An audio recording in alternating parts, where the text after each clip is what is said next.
the decapitation strikes to their military, taking out a lot of the air defenses so they can do follow-on missions, and apparently no losses of aircraft or anything on their side. It's a long way from a finished game, but this is one heck of a start for Israel to take out the most dangerous enemy in that region. Jim, is the Ayatollah next on the target list to I hope so. really facilitate regime change? Kill him. I think he has always been on the target list, and I'm sure they went at him last night, and I don't know that he's been seen. So I'm sure if he's alive, he's hiding, he may be dead, and he may be a follow-on target. I think what Israel needs to look at right now is how much damage they've done, and they'll get a good look at that during the daylight hours now. Pick their next targets and go ahead and ensure that whatever Iran does, it remains asymmetric. Iran's not an expeditionary military, so they can attack via what's left of their proxies after Iran took out, or Israel took out most of them. But there's not a lot they can do as far as rolling tanks or anything like that. It'll be terrorist attacks, missile strikes, and drones. Yeah, the Supreme Leader promising a harsh punishment for the attack, but again, we don't know if that came from a proxy or somebody else writing that. Yeah, and I was wondering, Jim, we've seen a lot of, over the past few years, protests inside Iran, people inside Iran who also want regime change. So how do you think the Iranian people right now are viewing this strike that took out some military sites and military commanders as well? The Iranian people do not like their leadership. The amount of support is less than 20 to 25% for the regime. The rest of the Iranian people understand that the Islamic Republic, the Ayatollahs, have left them behind the rest of the free world. So they wouldn't mind at all to have a change in government. Now, can they get that together based on this and in the chaos that comes? That's possible, and I hope it does happen. I hope that they do change their government. The other thing that could happen is a succession battle. The supreme leader, if he's alive, is very old and feeble. He's going to die. There's already jockeying for position among the people who think they want to succeed him. If they start scrapping and the Iranian people get their game together, we all might be better off with anyone but them in charge in that country. I'm glad you opened the door to jockeying a position, because yes, they may be happening with regard to the ultimate leader of Iran, but it's also potential for happening with who's in charge of the IRGC, because as we've reported, Salami, who replaced Qasem Soleimani, was killed last night. Yeah. So one, is there a name? Looking for a solution to your disjointed and siloed IT workflows? Ninja One's platform that you are looking for to step up and take that position. But a follow-on question is, who wants that position at this point, knowing that the Israelis just wiped out basically the top four? Who wants to step up and take that position next? Yeah, you look at Hezbollah's leadership chart with all those X's over the people who were running that operation. They're all dead. It's like the joke used to be that you don't want to be the #2 guy for Al-Qaeda in Iraq because we kept killing him. I don't know that anybody wants it. And we heard that there was a strike on a meeting of IRGC leadership. So we don't even know who's left, which would be phenomenal. The more of them who are dead, the less capable the rest will be. And the response from Iran will be, because of that, more splintered and less dangerous. So we're nowhere near out of the woods. This is just the opening salvo in what will be a couple weeks of battle. But it's not going to be a war. It's not going to be a ground war. It's not going to be a forever war or any of those things. And at this point, the U.S. is not involved. And I think Israel is handling its business quite well. Yeah, I mean, it is really brilliant on the part of the Israelis, if you think about it, Jim, because they didn't just target the nuclear sites or the missiles. It also seems like they pre-planned this, took out the people who would have the power to call for retaliation in an orderly manner. So clear chaos inside Iran, and we're going to wait to see what that retaliation looks like. Do you think that this is the most significant move, Jim, that Israel has made since October 7th? Yes. By far. This was always the existential threat, because this was not just a threat to Israel, as some people like to pretend. Having an apocalyptic death cult like the Islamic Republic Ayatollahs in control of nuclear weapons was intolerable for the free world. So they could have hit Israel, they could have hit us, they could have just basically Any nuclear detonation anywhere throws the world into chaos. So yes, Israel has done the world a favor. We're a safer place right now, even with the chaos and the danger that's going to come because of this, just by having slowed this down. And they're not going to be able to rebuild it, because as soon as they start rebuilding, Israel will have more bombs and will take them out again if they have. Yeah, Prime Minister Benjamin Netanyahu yesterday said, remember, Iran calls Israel the small Satan. It calls America the great Satan, which was a very good reminder on the part of. All right, let's go back to Bloomberg here. We are doing a live stream on Rumble, on YouTube, and on my website, the-studio-reykjavik.com. Thank you for watching. My name is Dr. Paul Cottrell, and these shows are for free. I give you my perspective on it. You may not even agree with me. That's okay. The United States is a free country. Now, I'll also tell you how to improve your health, right? These are protocols that I do to slow down the aging process and boost up my immune system. Now, today is going to be a crazy trading day, all right? Because of what has happened in the Middle East. But like I said earlier, we have to stop kicking the can down the road and solve our problems. One big problem is solving this international terrorism that's taking place, all right? This Islamic terrorism has to end. And a big part of it is decapitating the Ayatollah and destroying the nuclear capability of Iran. It's not the only part of it, but it's a big part of it. The other is to push back on the caliphate that seems to be creeping up in the United States and in Europe. We also have problems with China trying to flex its military power on Taiwan. The United States cannot allow that to happen, because if that does happen, we lose the freedom of navigation through the Taiwan Strait. Bad idea, all right? So we're going to lose our hegemonic power in the Pacific if we allow that to happen. These are events that are going to radically change your life if we don't stop kicking the can down the road. In addition, we also have a huge debt problem in the United States. Not, at a societal level, at the personal level, but at the governmental level. If we don't start getting our house in order, we're going to have problems with our economic prowess, the strength of the dollar, the strength of our bond markets. Now, that debt cliff is a little ways away. It's not tomorrow. It's not next week. It's not even next year, but it's coming. It's coming in my lifetime, all right? And unfortunately, many of the baby boom generation helped to bring this about, right? So the United States is going to have to figure a way to design its way and grow its economy out of the problem, all right? Those are big issues that I just mentioned. And we'll cover them throughout, many videos. But today, the big issue here is Israel striking Iran and how it's going to cause market turmoil. The S&P 500 futures market is down 63 points. It's trading at 5,986. And oil is trading at 73.34.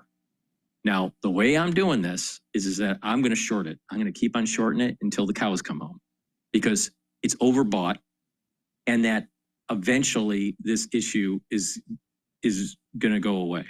And then oil is going to go back down to a fundamental level. Will it go below 65 anytime soon? Probably not. It's probably a new trading range that will happen. But it's going to stay elevated. It's possibly even have an 80 handle. All right, some sort of 80 handle to it, maybe a mid 80 handle. But right now it has a 73. So I'm just going to short it until the cows come home.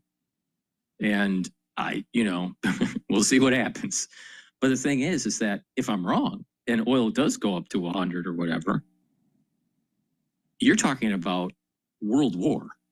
I mean, not like just maybe world war, like real world war. All right. So I don't see that happening. The probability of that is low, less than 10%. There's a 90% chance that this starts to abate, and that, that that there was enough damage, or will be enough damage, to the facilities to really push the timeline farther out for them to gaining nuclear material for a weapon. So we'll see. We'll see what happens. But markets are going to open up in about 10 minutes. And natural gas is trading at 3.549. Again, I think there's a trading range between about 3.5 to about 3.7 in natural gas. So it's a little bit on the low side, but there is some, it's having a hard time to maintain, above that support level. And so sometimes it drops down to 3.4, but we'll see. We'll see what happens. This is the next few trading days. Today, Monday, Tuesday, Wednesday, I think are going to be tumultuous. But these are the time to buy in equities. You're looking for this. Because I still think in July, within July, maybe it's near the end of July, but I think we're going to see an all-time high for the S&P 500. We're going to be very close, if not surpass, 6,130 on the S&P 500. I mean, yesterday's close was 6,045. We're not that far away. And the only thing that's preventing us from getting there is because of this fiasco that happened last night. So thank you for listening. Please help support the work by making sure you subscribe to all my channels. I have 4 channels on YouTube. I have Brighteon, Bitchute, and Rumble. I do live streaming on Rumble and on YouTube and on my website. If you'd like to help support my work, you can donate on my website, the-studio-reykjavik.com. You can donate through Stripe, PayPal, or buy me a coffee, or be a paid member to my Patreon channel. I don't put anything behind a paywall. All this stuff I do is for free, all right? I don't believe people should be putting stuff behind paywalls. But I do need your help. So please support the work by donating, or better yet, buy the products that are on my store. I got ebooks, I have supplements, I have course material on immunology and pulmonology that you can learn about only for $50. You get lots of PDFs and you get lots of videos. So help support the work by getting the products, donating, and sharing the links and asking your social media to follow me. And that's the social contract. I do these videos for free, and you help support the work that I do. It's that simple. Nothing behind a paywall, not like 15-minute snippets and then go to a paywall and pay and you get the whole hour. That model is bullshit. All right?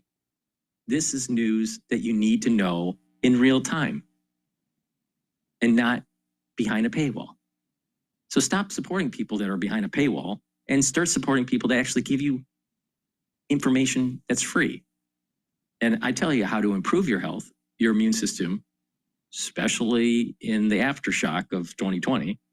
And I also tell you how to navigate through tumultuous markets. And we're going to be in tumultuous markets in the near term. And I'm telling you how I'm doing it. So don't be fearful. Buy into the S&P 500 or a broad index, and you'll benefit in the long run. This is an opportunity to buy. All right. Now, in terms of oil, I'm a little bit more sophisticated trader, and I'm shorting the damn thing. I'm going to just keep on shorting it until the fucking cows come home. On the ground reporting from across the continent. Tune in to Daybreak Europe, only on Bloomberg Television. Context changes everything.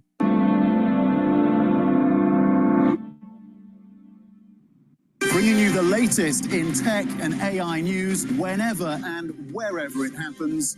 I'm Tom McKenzie in Paris, and this is Bloomberg. Why do the biggest names in business choose Bloomberg Television? That's a great question. It's a very good question. Interesting question. Good question. Great question. I so appreciate that question. You certainly ask interesting questions. Bloomberg Television. Top experts, great questions. From the beating heart of global finance, economics, and politics, and wherever newsmakers are moving markets, Bloomberg brings you conversations that allow for deep discussions and important insights. What do you think the future is for inflation? Is this new normal? Are markets too optimistic? How do you worry about the things that are outside your control? How does the current fighting completely stop? I'm Francine Lacqua, and this is The Pulse, every weekday only on Bloomberg. Key investors, top executives, global innovators. Join me for in-depth conversations with the biggest newsmakers on the day's top stories. Insight with Haslinda Anand, only on Bloomberg.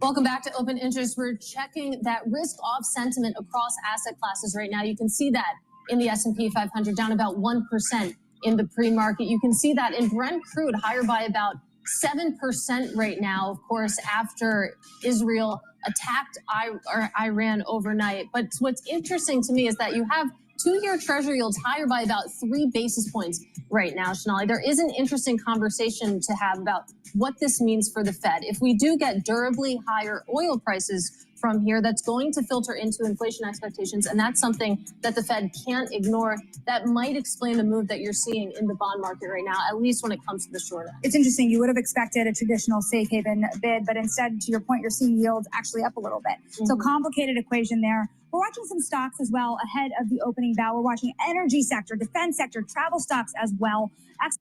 See, the way the market works is everyone thinks that it's based on some sort of economic theory, you know, and yeah, certain things do move in an economic theory most of the time. All right, maybe 68% of the time, 1 sigma. But the thing is that you have the 2 and 3 sigma part of the distribution curve that you got to worry about. All right. And markets emerge and are chaotic and behavioral. And it's not based on theory. This is the reason why all of the damn economists were wrong when the market sold off back 7-8 weeks ago. All of them were wrong. That it was going to be Armageddon for the dollar and for the treasury and for equity. That didn't happen. And I kept on saying the dollar was overpriced for the last 4 years because of the crisis of 2020. And it's going back to a normal level, which is around 98, 97. Let's look at the dollar index right now through DXY. All right. That is trading at 98.47. So it's slightly above the 10-year average. All right. It's not that big of a deal. And having a little bit weaker dollar is actually good for our exports. Now, the treasury market, the yields going up, well, guess what? The reason why they were so low was because of quantitative easing from Lehman. It's taken that long to unravel Lehman. But all those economists want to say, this is because of Trump and inflation and the debt of the country. Well, you do have a problem with the debt of the country. But the thing is that these rates are actually moving to historical averages. Not a big deal. Not a big deal. Don't go into U.S. equities. Move into Euro equities or China or Asian equities. Wrong. Why is it that yesterday we closed at 6,045, and we were as low as 4,830 8 weeks ago? All those economists were wrong because all their fucking theories are wrong. The market is behavioral. It's chaotic. Both report suspicious activity reports and do a lot of analysis. All right. And we have to. So while they're cycling in, the market's going to open up in 1 minute or so. Please go to my store, the-studio-reykjavik.com. Get the great toothpaste that I have. Get a few tubes of this for your household. It whitens your teeth, freshens your breath, helps reduce inflammation at the gum line, improves the gum health. Super important. It has no fluoride in it. Please go to my store, the-studio-reykjavik.com, and get the structural nano silver toothpaste. Again, use discount 5 and you get $5 off any order. Get a few items. Get a few items from my store. help with your health. We're going to be talking about how to stack and how to improve your health, but good oral hygiene is super important, especially for your valves and for your vascular system. It will be exciting. Nobody covers earnings like Bloomberg.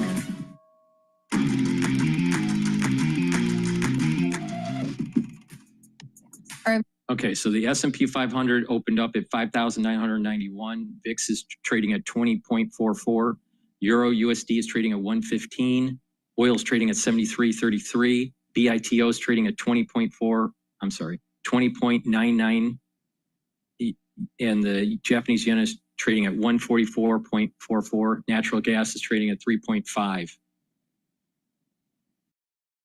And as Shanali was telling us, if these losses hold, that will wipe out this week's gain. That would end 2 straight weeks of gains for the S&P 500. But nevertheless, you can see the bells ringing, of course, the market opening on this Friday morning. And Shanali, there is plenty to talk about. Yeah, there really is. Under the surface, let's take a look at what's moving here. Markets are reacting to Israel's attack on Iran. And you're seeing, of course, not surprisingly, oil stocks higher. We're looking at ExxonMobil up by almost 2% as the market opens. Lockheed Martin, also not surprising. Defense stocks are also higher, about 1.6% higher at the market open. Zim shipping also moving higher by the tune of 2.7%. Remember that oil and shipping story very closely linked, and the direction of travel here between oil and shipping is this idea that prices will be higher moving forward. And you can see that in the travel stocks as well, which are some of the biggest movers to the downside this morning at the opening bell. You're watching Delta, Norwegian Cruise, Airbnb, all lower this morning, with the airlines, when it comes to Delta, being one of the biggest losers. Let's break down this market and the state of the world, really, with Rebecca Patterson. She is former chief investment strategist for Bridgewater. She's now a senior fellow at the Council on Foreign Relations. I can't imagine a better voice to have on this morning. It's great to see you. Nice to be with you guys, too. So let's talk about the cross-asset picture right now, because you're seeing a rush into the likes of gold. You're seeing oil higher. You're seeing stocks fall right now. But we were just having this conversation with our own Will Kennedy about how it feels like when you look cross-asset, we never tend to hold on to the risk premiums built in for geopolitics for very long. Do you think that this episode could be different? It always could be different. I think historically, when we have these geopolitical events, they're short-lived. There isn't broad contagion. And so people quickly take profit on these risk-off trades, so to speak. But there is always the chance that it could escalate, that there could be contagion. So anything that disrupts supply chains through the Strait of Hormuz, not only for energy, but broad supplies, that would be a big red line crossed. Depending on the retaliation Iran conducts on Israel or other places, that could also be another red line that could prolong this. But really, you have to think about, regardless of the horrible humanitarian issues here, does this have a prolonged, impactful effect on the global economy? Right now, one day, no. But if it lasts longer, so it's duration and it's also breadth of the conflict that we want to watch for. The scale of the attack was large. Yeah. Now, when you think about the potential retaliation, as you're saying, as well as the ripple effects moving forward, what's the sense here? When you talk to your colleagues over at the Council of Foreign Relations, is there a sense that this is more likely to escalate or de-escalate over the coming months? I mean, there's always room for policy mistakes. That's the thing I'm probably worried about most right now, that there's just a misjudgment among any of the parties involved, including the United States, right? If anyone misjudges what anyone else is saying, or there's just conflicting signals coming out of our government, any of those things could easily create an escalation that's really not intentional. So that worries me quite a bit. Iran is in a difficult place economically. That could be one factor that pushes them to come to the table sooner than they might have otherwise. But they're going to feel like they need to retaliate. And the question is, can you have this tit for tat without a policy mistake, militarily or otherwise, that creates that bigger contagion that then becomes an economic and market issue? Well, let's talk about what this means for investors and what actually is a haven asset. You're seeing gold rally today, but that's really continuing on a rally that we've seen over the past several months. You're seeing the dollar come back as a safe haven asset. It really hasn't been acting as such. It's been breaking down. It hit the lowest level in years just yesterday. Do you think that this has sort of redefined how investors are thinking about the dollar? The way she phrased it, it hasn't been that low in years. That's the whole idea of mean reverting to a 10-year average. To date, almost 10%, which is a huge move for a trade weight currency. The fact that we've only rallied 0.7% today tells me that there's still this structural nervousness around the dollar as global investors reallocate slightly away from the US. Gold to me is the risk off trade, so to speak, that I think has sustainability in that even if, and hopefully this crisis calms down very quickly, you still have other drivers of gold that are likely to remain. And I think the big ones include central banks, especially emerging market central banks, continuing to diversify reserves into gold, retail investors. Retail investors in the United States, their gold allocations are generally between 1% and 2%. Many are zero. If you start getting more worries about treasuries as that historical safe diversifier, even a very small shift into gold as a complement to bonds can be a big upside for gold prices. So that's the one, if you're going to be in these risk-off trades, that's the one that I don't think you'd want to take profit on. I'm glad you brought up the treasury market. Katie and I were talking a little earlier about the push-pull that's happening here. This idea that you could have worries about where the economy goes from here, but if oil is spiking to this degree and remains elevated, if shipping rates come under significant pressure, then the inflation story becomes all the more difficult. How does that play out, you think? Well, it's interesting, too, because you are seeing just next week, we have several central banks meeting, including the Federal Reserve. And the Fed, I think, is going to be continuing to be just, we're watching, we're waiting, we can move in either direction as needed. Other central banks are going to continue to cut, including the Swiss National Bank, which I think by the fall is going to have negative interest rates again because of its currency strength, the dollar weakness. The Swiss franc is too strong, it's hurting them. So you're getting the push-pull, not only in the Fed, in that it has to be careful, but globally. And the risk of a currency crisis or contagion from currencies, it's simmering, but it's going up. You know, and this is the reason why I've been saying watch to see if the Japanese yen breaks 140. The carry trades that are happening, the Swissy being kind of the new haven here, the Hong Kong currencies here also fueling the U.S. trade. If that comes under pressure, what else unravels? And a very difficult time for that when we're going into the G7 and we have an administration very focused on currencies and countries not using those currencies to have unfair trade advantages. That includes things like interventions. When you have Hong Kong, you have Taiwan, you have a number of countries intervening to try.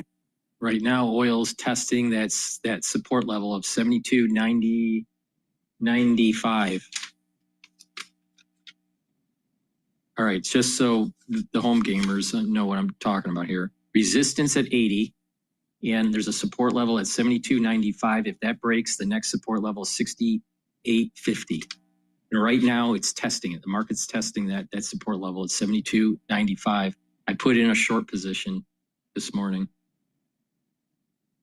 Now, a little bit of a haven bid, maybe showing up in the long end, not as much in the front end, but give us the temperature of the bond market right now, because it feels like we can't exactly decide what's going on there. Well, to the degree we have growth worries, so things like continuing jobless claims, continuing to tick higher, to me, that's an early warning sign that the labor market might be softening further. Those sorts of things can still lead, especially your retail or your asset manager end client, they might be switching their stock bond allocation in a typical 60-40 type portfolio. That's going to push yields lower. However, when you have worries about the reconciliation process and the next fiscal bill and what that's doing to our debt supply and the amount of bonds we need investors to buy, that creates an offsetting pressure. My best case for the Treasury market this year is that it's in a range, that it just doesn't move much. If we have a deep recession, which is, I don't think anyone's base case now, you could see bond yields lower. But in that case, stocks are going a lot lower too. I think the bias of risk is that bond yields are flat or higher over the course of this year. I don't expect the rally that we're seeing in the 10-year today to persist unless. But think about this. Okay, you buy a bond at let's say 4.4, let's say a 10-year bond, or an ETF that's tied to the price of bonds, right? So you're buying the bond at 4.4%. All right. So you're you've locked in 4.4, let's say with the 10-year. All right. Let's say there's a deep recession, which is not going to happen. But let's just say that there's a recession, mild or even deep, and equities start to sell off. All right. Prices of the bonds are going to go up. The yields are going to go down. You locked in already at a 4.4 for interest. So it's not a big deal. And then your position, all right, is increased in value. Wait, let me rephrase that. All right, so equities go down. Let's say in a deep recession, equities go down. You've locked in at a 10-year bond at 4.4. Okay. As the bond market price of the bond will go up when the equities start to go down in a recession. The Fed is going to come in and lower rates. So the rates are going to go down. But when the Fed lowers rates, they're putting money into the market, and they put money into the market by buying treasuries in the front of the curve, and that propagates through the dealers. And they start bidding up the price of the bonds in the belly of the curve. So the bond that you locked in at 4.4%, the value of the bond has actually gone up. So it's appreciated. All right. You've locked in. That's the reason why it is appreciated. You locked in at 4.4 and that bond has gone up. All right. So the treasury market is going to go back to its normal way of doing things, being inversely correlated to the equity market. It's the reason why that the bonds don't usually move that much. Now, in relative terms, the movement of a particular treasury, let's say a 10-year in this case, could fluctuate, 3.5 to 4.4, whatever. All right. But the actual movement, relative equity movement, the equities are more volatile. And the bond market is not as volatile. And that's the reason why you do a 60-40 or a 70-30. You do 70 for equities, you get the upside with the volatility, right, with equities, but you're somewhat protected with the downside if the economy starts to go down and treasuries will start to go up, the bonds will start to go up in value. So it's not that big of a deal. And that's the reason why you have the 70-30 split or the 60-40 split, because the movement is less in the bond market. So you don't want to slow down your potential upside if the economy is better. So you're more overweight the riskier assets, which are equities. So if treasuries, the US treasuries were so risky, it'd be the other way around. People would be putting more, if there was upside, assuming that there's more volatile and there's upside potential, they'd be putting more allocation into treasuries and less into equities. It's typically not what happens. It's 70-30 split, 60-40 split, 65-35 split, something like that. So it's not a big deal. I'm totally not worried about the treasury market. Okay. And Kaylee Lund. Please go to my store, the-studio-reykjavik.com, and get the great products that I have.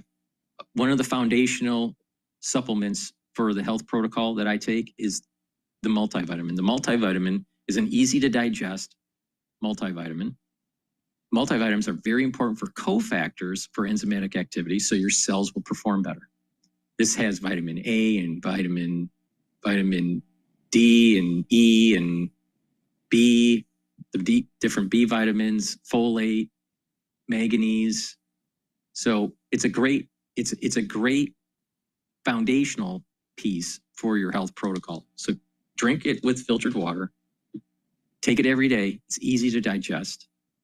And it's a great start. And then you add stuff to this protocol that we'll talk about later.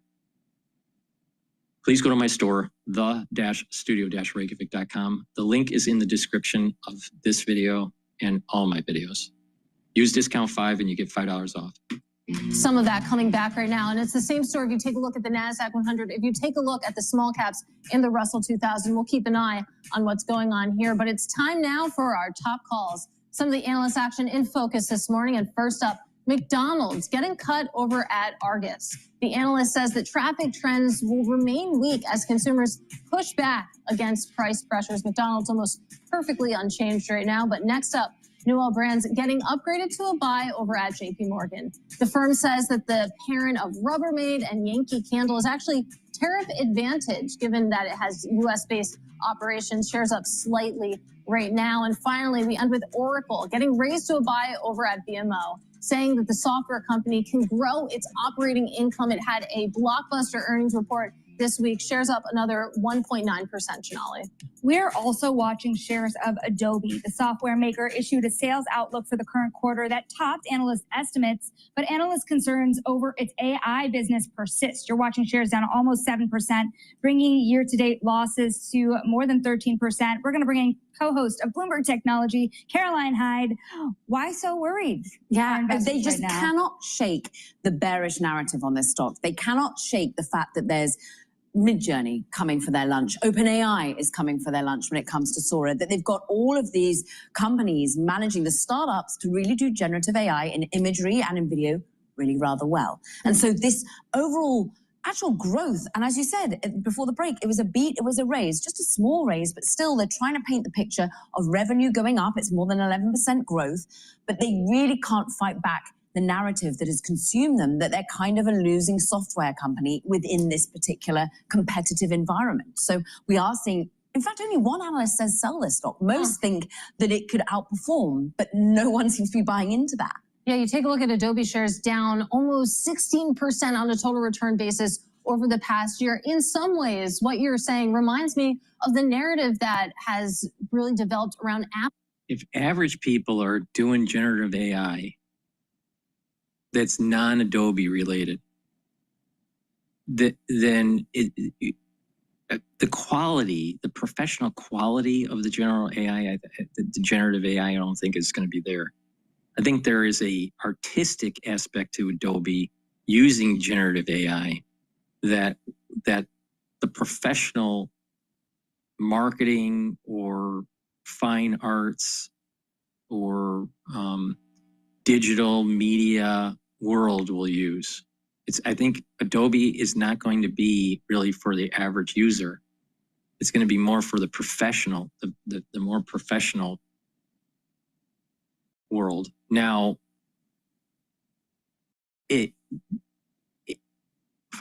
for offices that were making their own graphics in Adobe and then importing those graphics in, let's say, PowerPoint, or their slide decks, or maybe even in their brochures, then I think some of that is probably going to be developed in generative AI that's non-Adobe related. And that's probably the reason why the market is selling off Adobe. Acquisition in kind of reality, but not nature. They take a controlling, well, a non-controlling stake, but they license the technology. You've seen. I think it's very similar to what Adobe has a suite that also helps build websites, right? Well, you don't really need all that high-end tech and that high-end software, where you have like Wix and Squarespace and all these other companies that help to generate a website that's high quality. You don't need the Adobe anymore. So something similar is going to happen in the back office, where less people are going to be using Adobe products and they're going to be using more generative AI that's like Copilot that's plugged right into their PowerPoint or Word. I think that's where it's going to go. But the professional, the very high end stuff, you're probably still going to need Adobe. Is heading next. This is Open Interest. All right. Please go to my store, the-studio-reykjavik.com. And for the ones that are watching, oil now is trading at 72.78. It broke that 72.95 barrier and is trading down, or at least testing that. We'll see if it continues to go down. And that's a good thing because I just put new short positions in today. So we'll see if I was right or not. Please go to my store, the-studio-reykjavik.com. Get the magnesium and zinc. Magnesium and zinc is very important for your immune system, and magnesium helps with brain function. Magnesium, in addition, brings up the efficacy of vitamin D3. So make sure you have magnesium in your diet and your supplementation to help with D3. And magnesium is super important for brain function. All right? Very important. People, the next 5 to 10 years, you're going to notice that people are going to have cognitive decline. And it's going to manifest in many different ways. Gait issues, memory issues, all this stuff. You need to take supplementation and a holistic approach. You listen to me, and you're going to be able to protect your neurons and improve your brain function and reduce the probability of some of these problems, especially in the post-2020 era. And, you know, there's research out there talking about microplastics and nanoplastics causing problems with cognitive function. So it's really important to take supplementation and a holistic approach, proper diet and exercise and proper sleep, mindfulness, learning new things. View your brain as like a muscle, and you need to train it, all right? And you need to add nutrients to it. Super important. But you're going to have a lot of people in your social world, all right, that are going to say that you're going to start notice within 5 to 10 years, major cognitive decline. And I don't care what age they are. You're going to start seeing this even in the ones that are in their 40s and 50s. So please go to my store, the-studio-reykjavik.com, get the magnesium and zinc, take the supplementation, boost up that immune system, and boost up that brain function. The VIX is below 20. That's kind of interesting to take a look at here. But the dollar is on the rise, so is gold and crude. Now up about 6.7%. We're watching that closely. You had Brent in particular get up to... Oil is now going down, 72.57. Alex Jones can't do what I do. I'm really sure of that. And I'm willing to bet that Alex Jones can't bike 120 miles. I'm willing to bet that Alex Jones can't run 26 miles. Guess what Dr. Paul Cottrell can do? Attention to my favorite thing, and that is the ETF industry, because there could be a big sea change here if the race to lower ETF fees is over. According to the latest research from Bloomberg Intelligence, flows to the lowest cost funds are declining and issuers are shifting the competition to products. Bloomberg Intelligence ETF analyst Athanasios Serafagis joins us now. So Athanasios, we've been talking and writing about for a while how the new ETFs that are being launched are higher costs, and that was because of active. You can charge more for active products. Does that also explain what you've uncovered in this latest research? It does, and it kind of goes against everything we know about ETFs, right? Yeah. That they're cheap, but it's, to be frank, it's not about like, ETFs are still really cheap. It's just about the way new money is getting allocated, and it's because they've been so cheap for a while. It's investors have saved so much money, they now have this budget that they can go into things like active, or they can buy single stock ETFs or crypto. So it's just the way money's being allocated. You still have to remember 60% of the assets are still 10 basis points or less. So it is still a very, very cheap industry. But because of that, people are willing now to spend a little bit more on these like very differentiated products. Yeah, to that end, how smart are investors on the fee structures realistically? We're talking about a matter of basis points, but if you're buying a private credit ETF, it's going to cost you less than going into a fund itself. Do they still care that the cost is higher than going into regular way market ETFs that cost next to nothing? Yeah, no, that's great context. Because if you compare it to, say, a mutual fund or a hedge fund, it's still a lot cheaper, right? So this is expensive in the context of the ETF industry, which is like, the average fee is still something like, let's say asset weighted, it's still only a couple basis points, right? And that's thanks to Vanguard and BlackRock that have really brought that cost down. but issuers are now learning to live alongside them. They're not going head to head with Vanguard. It's just really too competitive. So they're saying, hey, if I can just get a little slice, I can charge a little bit more and just learn to live in this world where Vanguard is going to just be the core of your portfolio. Right, because from the issuer perspective, there's really nothing to be gained from launching another ETF that tracks the S&P 500, that charges 3 basis points. Yeah. You're not going to win any market share that way. So, you know, that now that we're seeing this trend, that issuers are launching more expensive products, that seems to be where the money is going from the investor side as well. Is one of the net effects here is that issuers are making more money? Yeah, and that's, I mean, it's a good thing, right? So we always look at the league tables by assets, but they're looking at it based on revenue, right? That's what really they care about. So it's like something that's interesting, like First Trust, which is a fraction of the assets of Vanguard, makes just as much money. So to them, that's great, right? But I agree, it can't be a charity business, right? Like they still need to be making money. And if they can generate some revenue from these high cost products, that ends up funding other innovations, right? So they're able to launch different products, able to focus on other things. So I think overall, it's a good thing. It's still really cheap for the investors. The issuers make a little bit more money and they're able to keep funding innovation. All right, Athanasios, great stuff. Really interesting research. That is Athanasios Sarafagis of Bloomberg Intelligence. And you can tune into ETF IQ on Mondays at 12 p.m. New York time. You can also read all about the industry when you subscribe to my weekly newsletter. That's bloomberg.com/ETFIQ newsletter. Many different ways to consume ETF content when it comes to Bloomberg's coverage. Let's take a look at markets really quickly. Of course, it has been a turbulent Friday, to put it mildly. You can see the S&P 500. It was coming back a little bit, now moving back to losses of about 0.8%. Big tech also down to a similar degree. It's the Russell 2000, the small caps that are seeing the biggest losses today. I find that really curious, Shanali. We've broken below 6,000 on the S&P 500 and erased all of the gains for the week. Well, coming up in the next hour, we get University of Michigan consumer sentiment data, plus more special coverage from Le Mans with our own Matt Miller. Don't go anywhere. This is Open Interest. All right, please go to my store, the-studio-reykjavik.com. Oil is now trading at $72.55. All right. Another great supplement that I have is the Clarity Factor. Clarity Factor gets rid of brain fog. It allows for your neurons to fire more rapidly. It helps support your memory. So by having these neurons firing on a regular basis, and getting rid of that brain fog, and you're being able to concentrate better, you're going to build this positive neuroplasticity. That means you're going to think faster, your memory is going to be better. All right?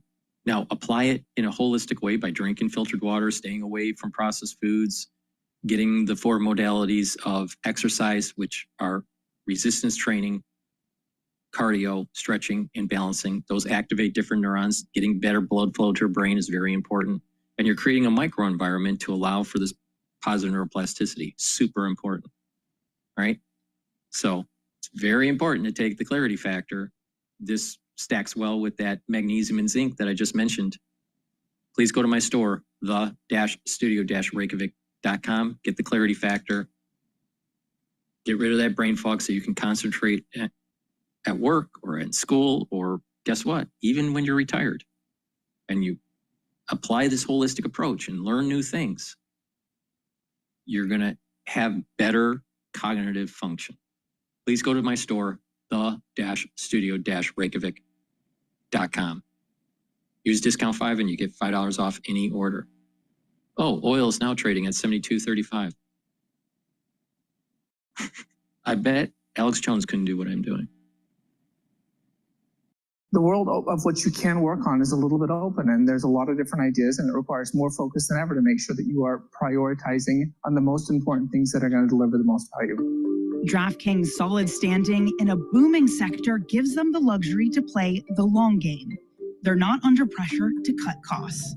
When you have really strong revenue growth, you don't need that. If you All right, let's go to some of the other video that's out there. Let's listen into live now. Let's see if there's anything good. Ocean Week is here. The best rate of the season just landed, up to 30% off. VIP check-in, free airport transfers, and more. Book today at oceanhotels.com. Building your online business? Go to Wix.com and set up your store. To act more like a dictatorship than a democracy. Is this who we are now? Yeah, shut up. Thank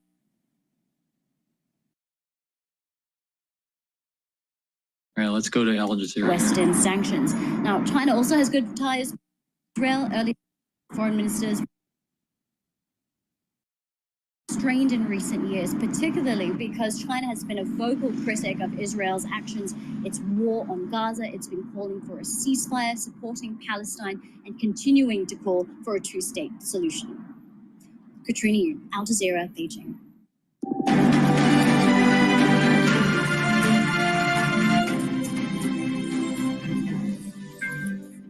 Hello, I'm Lee Barker. This is Al Jazeera Live from Doha.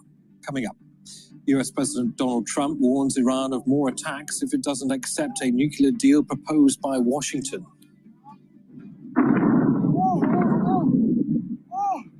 Israeli forces strike military sites and nuclear sites across Iran. Tehran reports leaked contamination inside its biggest plant.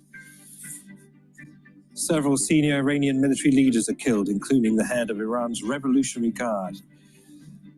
And Iran responds, launching dozens of armed drones towards Israel.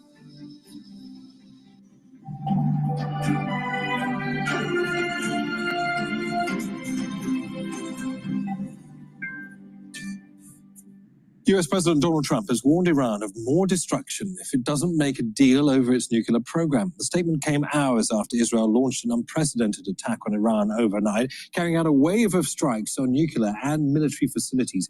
At least 78 people have been killed in Iran and more than 320 injured.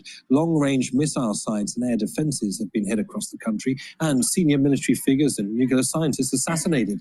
Iran's responded by launching dozens of armed drones towards Israel. The Israeli attacks have put a question mark on a fresh round of US-Iran nuclear deal negotiations scheduled to begin on Sunday in Amman.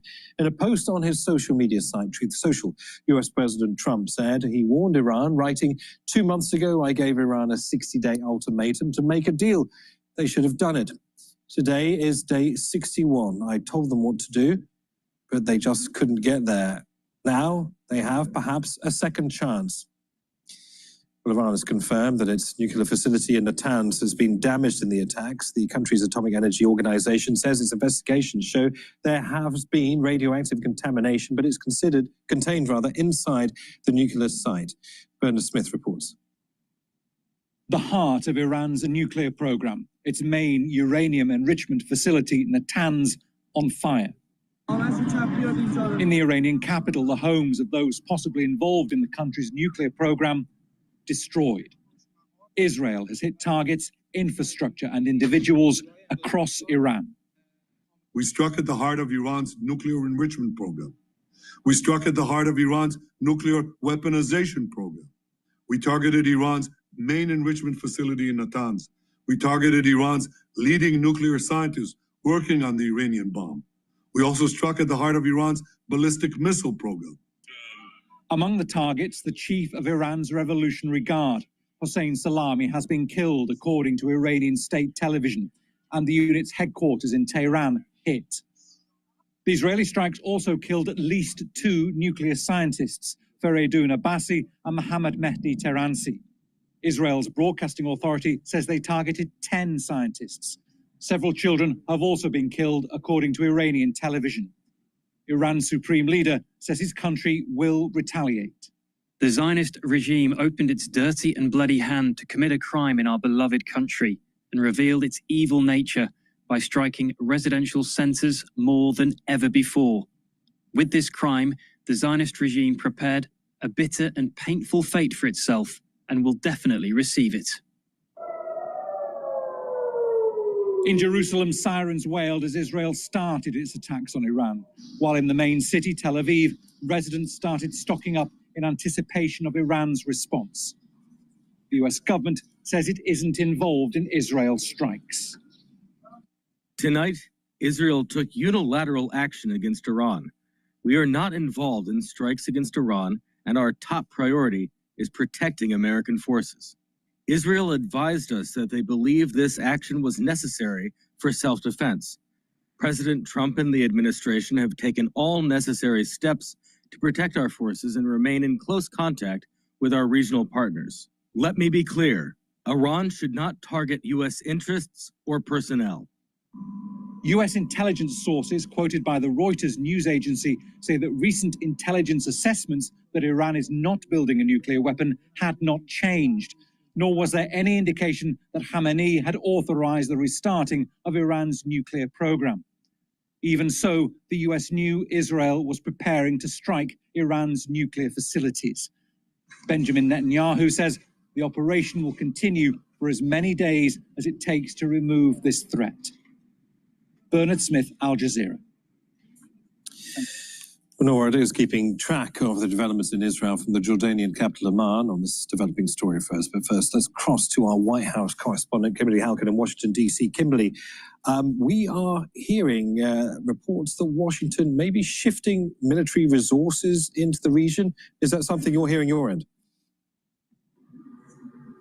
Yes, and it's something that has been going on for several days, not only in terms of missiles to replenish the Iron Dome in Israel, but also we know that there has been a positioning of other military assets to add to what is already in the region. Now, we should point out that the U.S. president has been making his position on whether or not the U.S. was involved a little bit more clear as he's been reaching out to journalists, or they have been reaching out to him, and he has been answering his phone. What we're learning from the U.S. president is that the knowledge the United States had about the plan by Israel was well known. In fact, we know that the U.S. president had a telephone call with the Israeli Prime Minister Benjamin Netanyahu on Thursday, and we are expecting another one to occur, or it's taking place right now. We know that the Secretary of Defense, Pete Hegseth, is also speaking with his counterpart. So we're watching for those readouts right now that will give us a better sense of some of those assets that are being moved in when we get that readout from the Secretary of Defense. In the meantime, the U.S. president saying to the Wall Street Journal that the U.S. was informed of plans to attack Iran. And that is really contrary to what we heard less than 24 hours ago from the Secretary of State, who said this was really a unilateral action on the part of the Israelis. But it's clear whether it's the positioning of assets or the comments from the U.S. president on Truth Social and to various journalists. He says to one journalist here in the United States, of course we support Israel. And then to another journalist, he says there's a lot more to come. Whether the U.S. is directly involved, he would not confirm. But what he's told the Wall Street Journal is we know what's going on. So to reiterate what you said at the start of the program, Neve, the U.S. president had a red line, and that was Thursday. 60 days for Iran to negotiate with the Middle East envoy, Steve Witkoff, and others to make a deal to limit its nuclear program. The problem is, and the U.S. president saying that Iran couldn't get there, is that the sticking point was whether or not Iran could keep some enrichment levels for civilian energy purposes. Now, we know that when it comes to those purposes, the percentage of enrichment is relatively low, and Iran was exceeding that, getting, in the eyes of the United States and Israel, dangerously close to weapons grade. And so that is one of the reasons for this justification of this attack. The U.S. president saying they should have made a deal while they still had something left, and they still can. So there is that window open for the possibility of negotiations, but it's clear that right now there is also ongoing military operations that are taking place and will continue to. All right, the University of Michigan year ahead inflation expectation fell to 5.1 versus 6.6. So inflation expectation is going down. Oh, those economists 8 weeks ago were wrong. They don't think we're out of the woods yet. And Joanne, with respect to all the great work that you guys do with the events of the past 24 hours, particularly with the inflation expectations, I kind of tend to want to throw these numbers right out the window. Well, there's a lot going on in the world right now, and in terms of how consumers react to global events in the Middle East, where we can wait until the final reading This is the reason why I keep on saying the markets, the economy, it's a complex system that emerges. So the only way you model it is through chaos. You can't use these like standard economic models. And this is part of the reason why the news media and the scientists couldn't keep up with what was going on in 2020 because they're too fucking slow.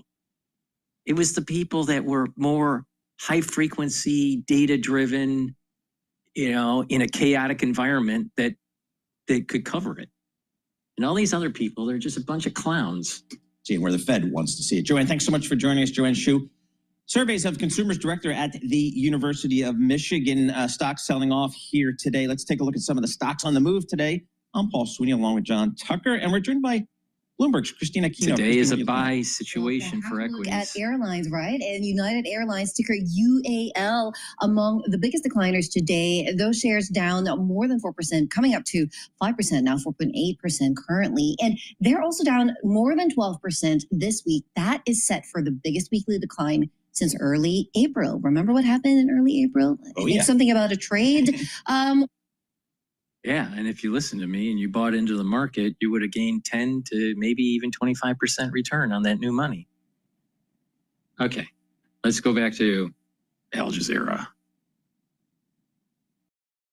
Many thanks, Kimberly Halkett there in Washington, D.C. Let's go to Amman now, speak to Noor Ode. She's there because the Israeli government has banned Al Jazeera from reporting inside Israel and the occupied West Bank. Noor, you probably heard Kimberly there talking about this repositioning of American military assets in the region. It is a time, we've been saying it for many hours, of extremely high tension, isn't it? I wonder whether, from your vantage point of what's going on in Israel, whether this is Israel's goal, to draw the United States into this conflict.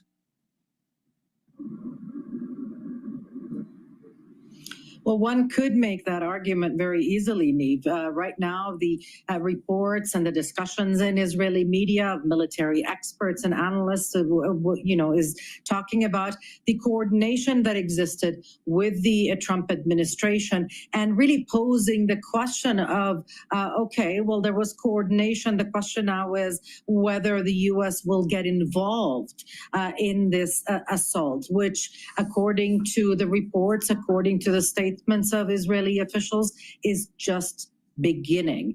The entire region is on edge and really holding their breath, wanting to see how this is going to move forward, especially in light of the fact that there doesn't seem to be any efforts to calm tempers down.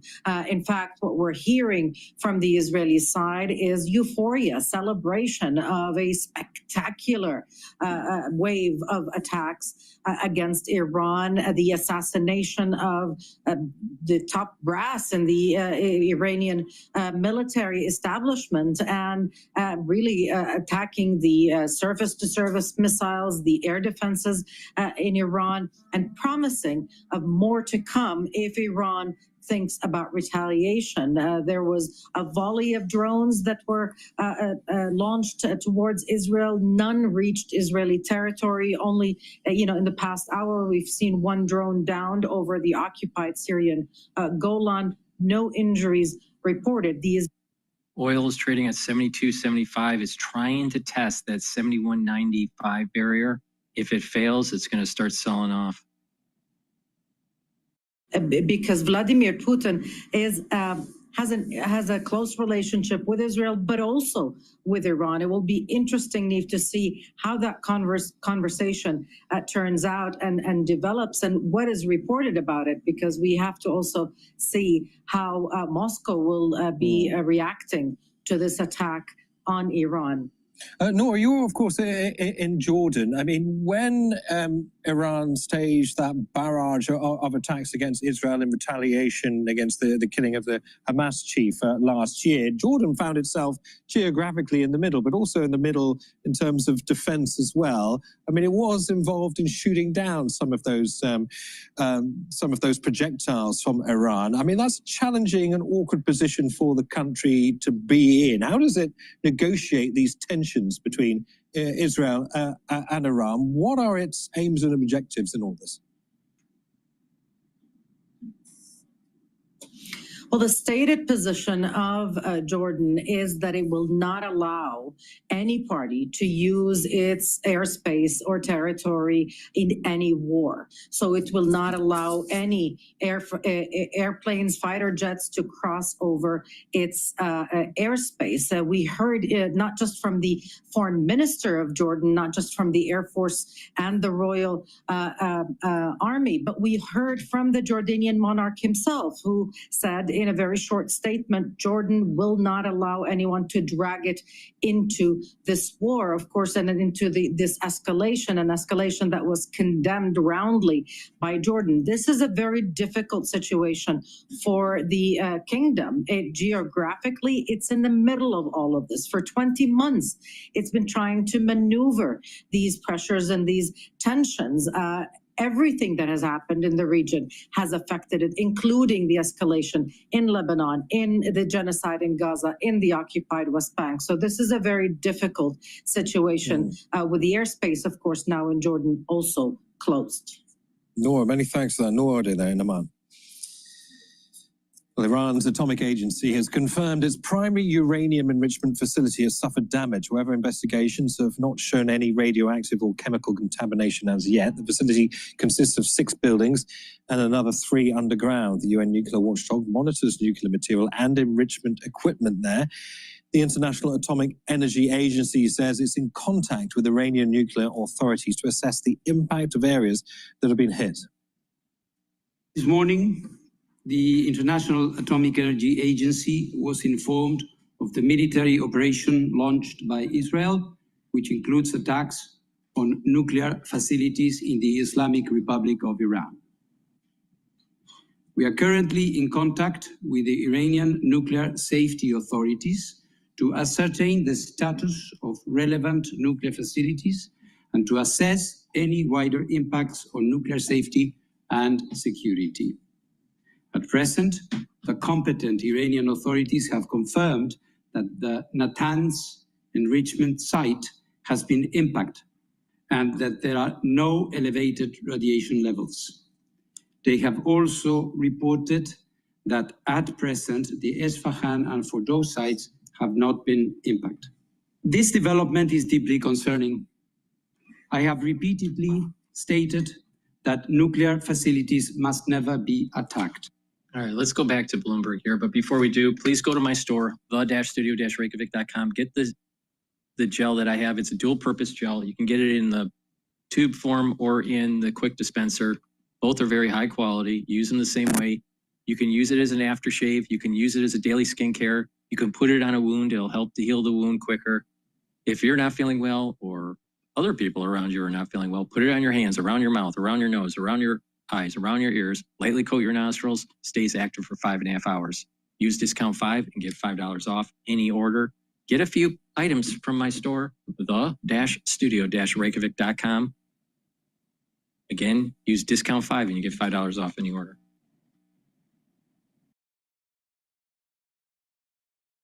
But we'll certainly stay on top of this news throughout the morning and throughout the day as we get ready for the weekend. So coming up, we're going to have some more reporting on this. We're going to get the markets outlook. We're at that point of the year, June. You start looking forward to the back half of the year. What can bond investors, what can equity investors expect? Over. Yes, exactly. This is Bloomberg.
All right, let's listen to CNN here.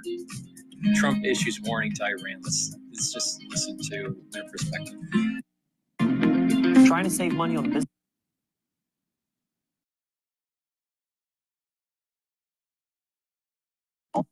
This is CNN Breaking News.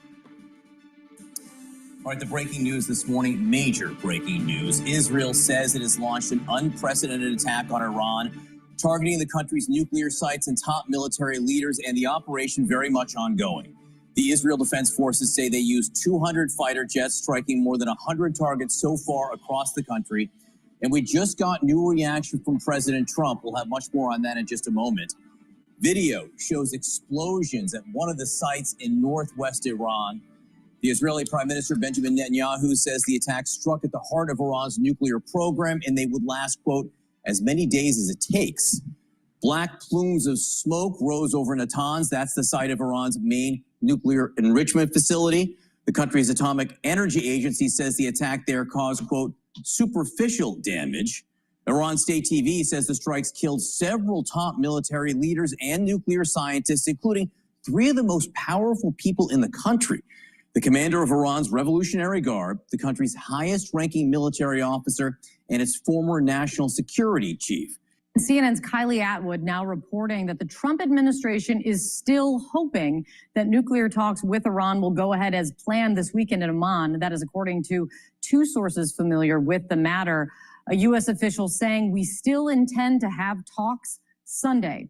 And just this morning, President Trump is offering his first public reaction to this major escalation in the Middle East. CNN's Elena Treen joining us right now for the latest on that angle. Elena, what are you hearing from the White House right now? Yeah, this is the first official response we have gotten from President Donald Trump this morning. Came in just moments ago. And I will note, just before I get into it, that this is a bit in contrast with what we have been hearing now from the White House and from the Trump administration, specifically from Secretary of State Marco Rubio, that the U.S. had no involvement whatsoever in these strikes. So the statement from him, he posted this on his Truth Social website. He said, another proof on why Bitcoin is not a great store of value, especially during tumultuous times. Bitcoin is now trading at 104. If it was a safe haven in a situation like what we're going through with the Middle East, it should have spiked up, but it didn't, because it's not a safe haven currency. It's not, and people that think it is just, they're just wrong. Now, could people make money on it? Yes. But the thing is it's not a storage of value. It's too unstable. that he gave Iran chance after chance to try and make this deal, but that they couldn't get it done. He said that he warned them of the manpower that both the United States and Israel has, and that those took a hardline position during these negotiations in Iran over a potential nuclear deal are, quote, all dead now. And then he said, quote, there has already been great death and destruction, but there is still time to make this slaughter, with the next already planned attacks being even more brutal, come to an end. Iran must make a deal before there is nothing left and save what was once known as the Iranian Empire. No more death, no more destruction. Just do it before it is too late. Now, Kate, you mentioned this, but Kylie Atwood reporting that they are still hoping to have this next round of talks on Sunday in Oman. I will note that it is very hard to see that the Iranians are going to want to do that at this point. But from our conversations behind closed doors with some of these sources, they are saying that they're hoping they can still move forward with a potential nuclear deal. They do want that to be really the way to salvage all of this before more attacks begin to continue. And you kind of heard the president himself reiterate that. Now, a few things I also want to point out is that we did hear from Secretary of State Marco Rubio yesterday saying, again, that the U.S. had no involvement in this and that Israel believed that this action was necessary for self-defense. But we do know as well that Trump administration officials, people here at the White House, they were given aware and told to prepare for these strikes. So they were bracing for this yesterday when we saw those first strikes hit in Iran. And I also know, when I reported this with Kylie as well, is that the president had convened a cabinet level meeting. All right, so oil now is trading at 73.05, and it's trading a little bit above that 72.95 mark. Still a little bit too early to say that it broke that barrier of 72.95, but we'll see if it cycles back down.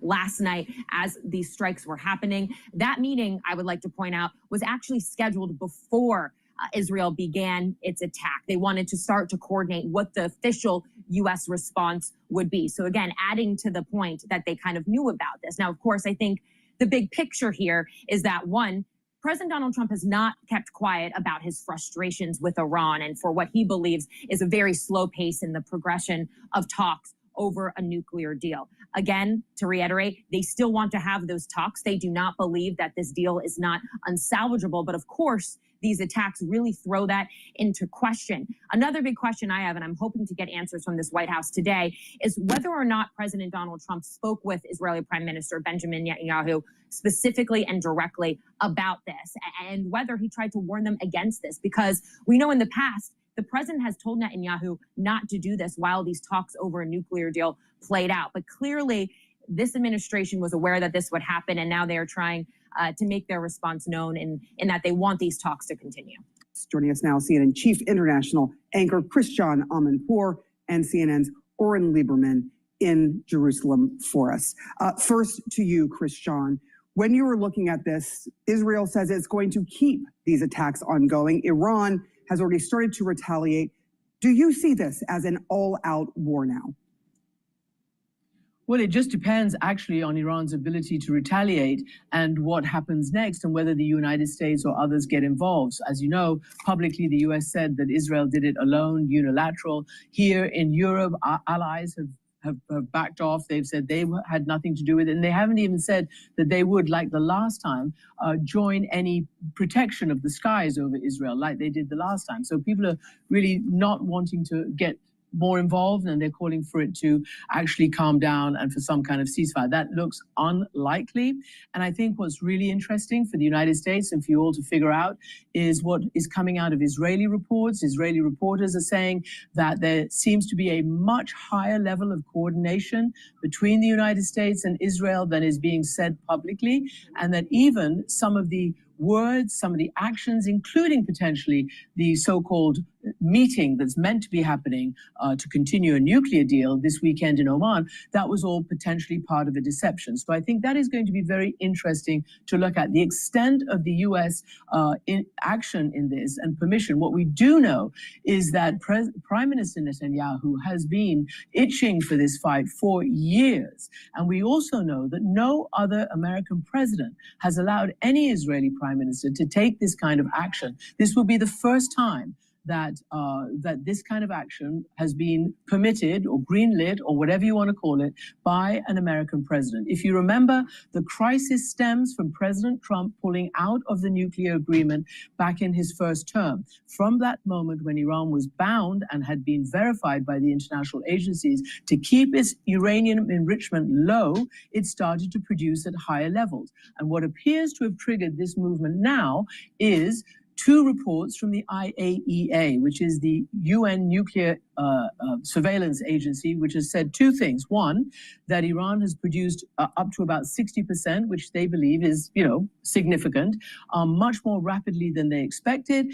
And also, in a second report, said that Iran had not allowed them enough access, sort of stonewalling certain access. And that is what caused the latest, reports from the IAEA. Israel clearly believes that it had neutralized serious opposition, including from Iran. So far, you've seen, and I'm going to say this because it's relative, only 100 drones have been sent in retaliation, but no missiles yet and no nothing. And also Hezbollah is not involved, Hamas is not involved, other Iranian proxies are not involved, in great part because they have been defanged. Israel apparently feeling that it, though, was reaching what they call, I believe, a zone of immunity, something like that, where something needs to be done before Iran is in a state of being able to do something without it being able to be pulled back. So this is very complicated. The Arab states, including those who made, agreements under the Abraham Accords with Israel, are all calling for calm, and we'll just see where it goes next. And by the way, it was the Persian Empire and not the Iranian Empire. In Iran right now, the president is making a speech on state television to call for unity and also, as he said, to raise Iran's head up. Clearly, this also presents potentially a matter of survival for the current regime. Back to you.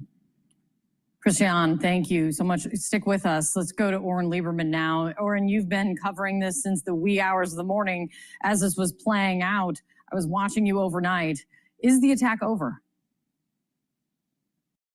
The short answer is no, it doesn't look like it is. We've been here in the Bureau in Jerusalem covering these for the last 10 hours since the first wave of strikes occurred, striking the nuclear enrichment facility in Natanz and a number of other places across the country. That's where we see that 200 fighter jets hitting 100 targets. But it looks like that number may continue to grow. The IDF spokesperson just got on camera a short time ago and put out a statement where he said the Air Force continues to strike in Iran over the recent hours. And it was Prime Minister Benjamin Netanyahu who, in his first video statement, said this could continue for days. Israel has made clear that it has a number of goals here, including either destroying or degrading Iran's nuclear capabilities, as well as taking out Iran's top military and nuclear leadership. And that we have already seen play out. A number of Iran's top military leaders, including the head of the Islamic Revolutionary Guard Corps and the head of the Islamic Revolutionary Guard Corps Air Force have been killed as part of these strikes. The latter is significant because he was in charge of Iran's ballistic missile.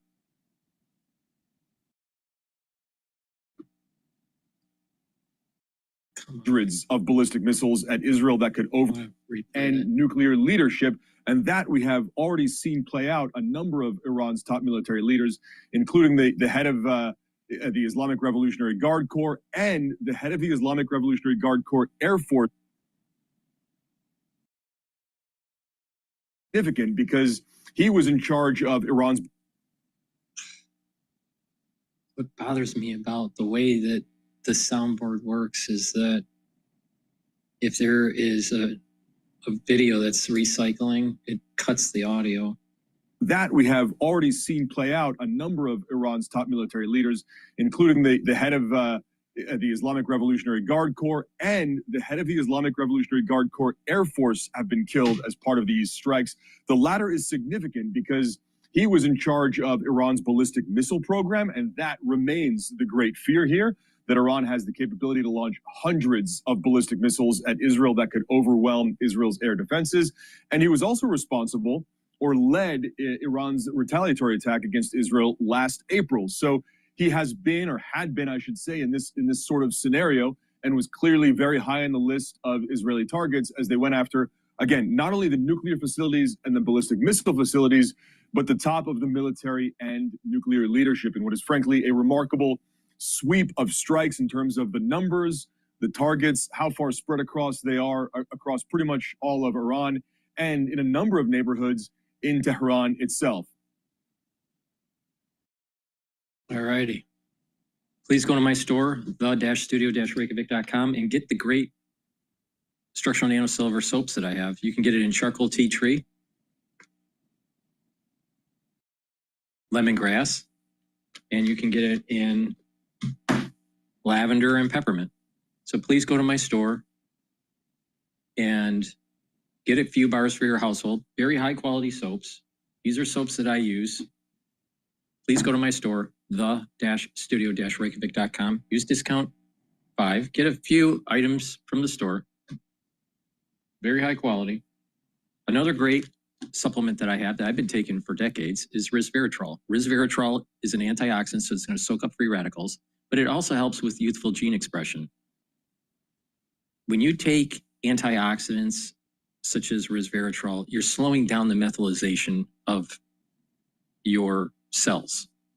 When you get older, you methylate genes and turn them off, unfortunately. Well, if you slow that down, you have youthful gene expression. In addition, resveratrol helps to get rid of cells that are in senescence. That means that if you have tissues that can be regenerated through adult stem cells, your tissues will be younger because you're getting rid of the old cells and you're rejuvenating from in an adult stem cell. So the telomere lengths are going to be longer and the methylation will be of a younger cell. So over time, when you do this, your tissues actually are younger, not older. So please go to my store, the-studio-reykjavik.com, get the resveratrol. Also, resveratrol soaks up those free radicals and helps with the health of the mitochondria. So please go to my store, the-studio-reykjavik.com, stack resveratrol with NAD+, ubiquinol, clarity factor, C60, super important, all right? So to get the max benefits of resveratrol, stack it. But take it every day. I've been taking it for decades. Please go to my store, the-studio-reykjavik.com, and get the products. Use discount 5, and you get $5 off any order. Another great supplement that I have is vitamin C and magnesium, dual purpose. It helps with your skin, helps with your immune system, and brain function.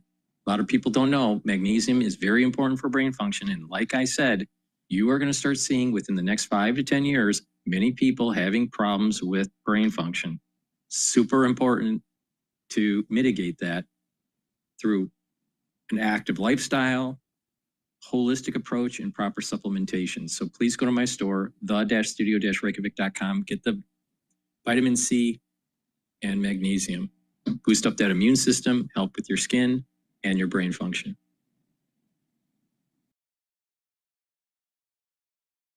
All right, let's listen into Al Jazeera here. Oh no, they're talking about Gaza. All right, let's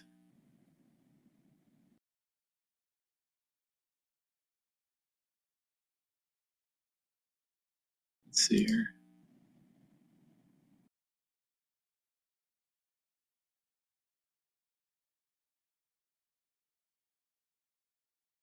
All right, let's listen to Dana Bash. A great bathroom begins with an even greater selection of styles, which all begins at Floor & Decor.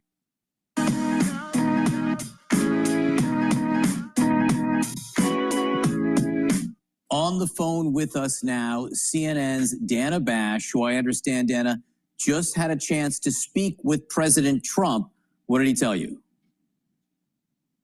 Good morning, John. Yes, I mean, first question I had was about what his point of view is about the strike that Israel conducted, multiple strikes that Israel conducted last night.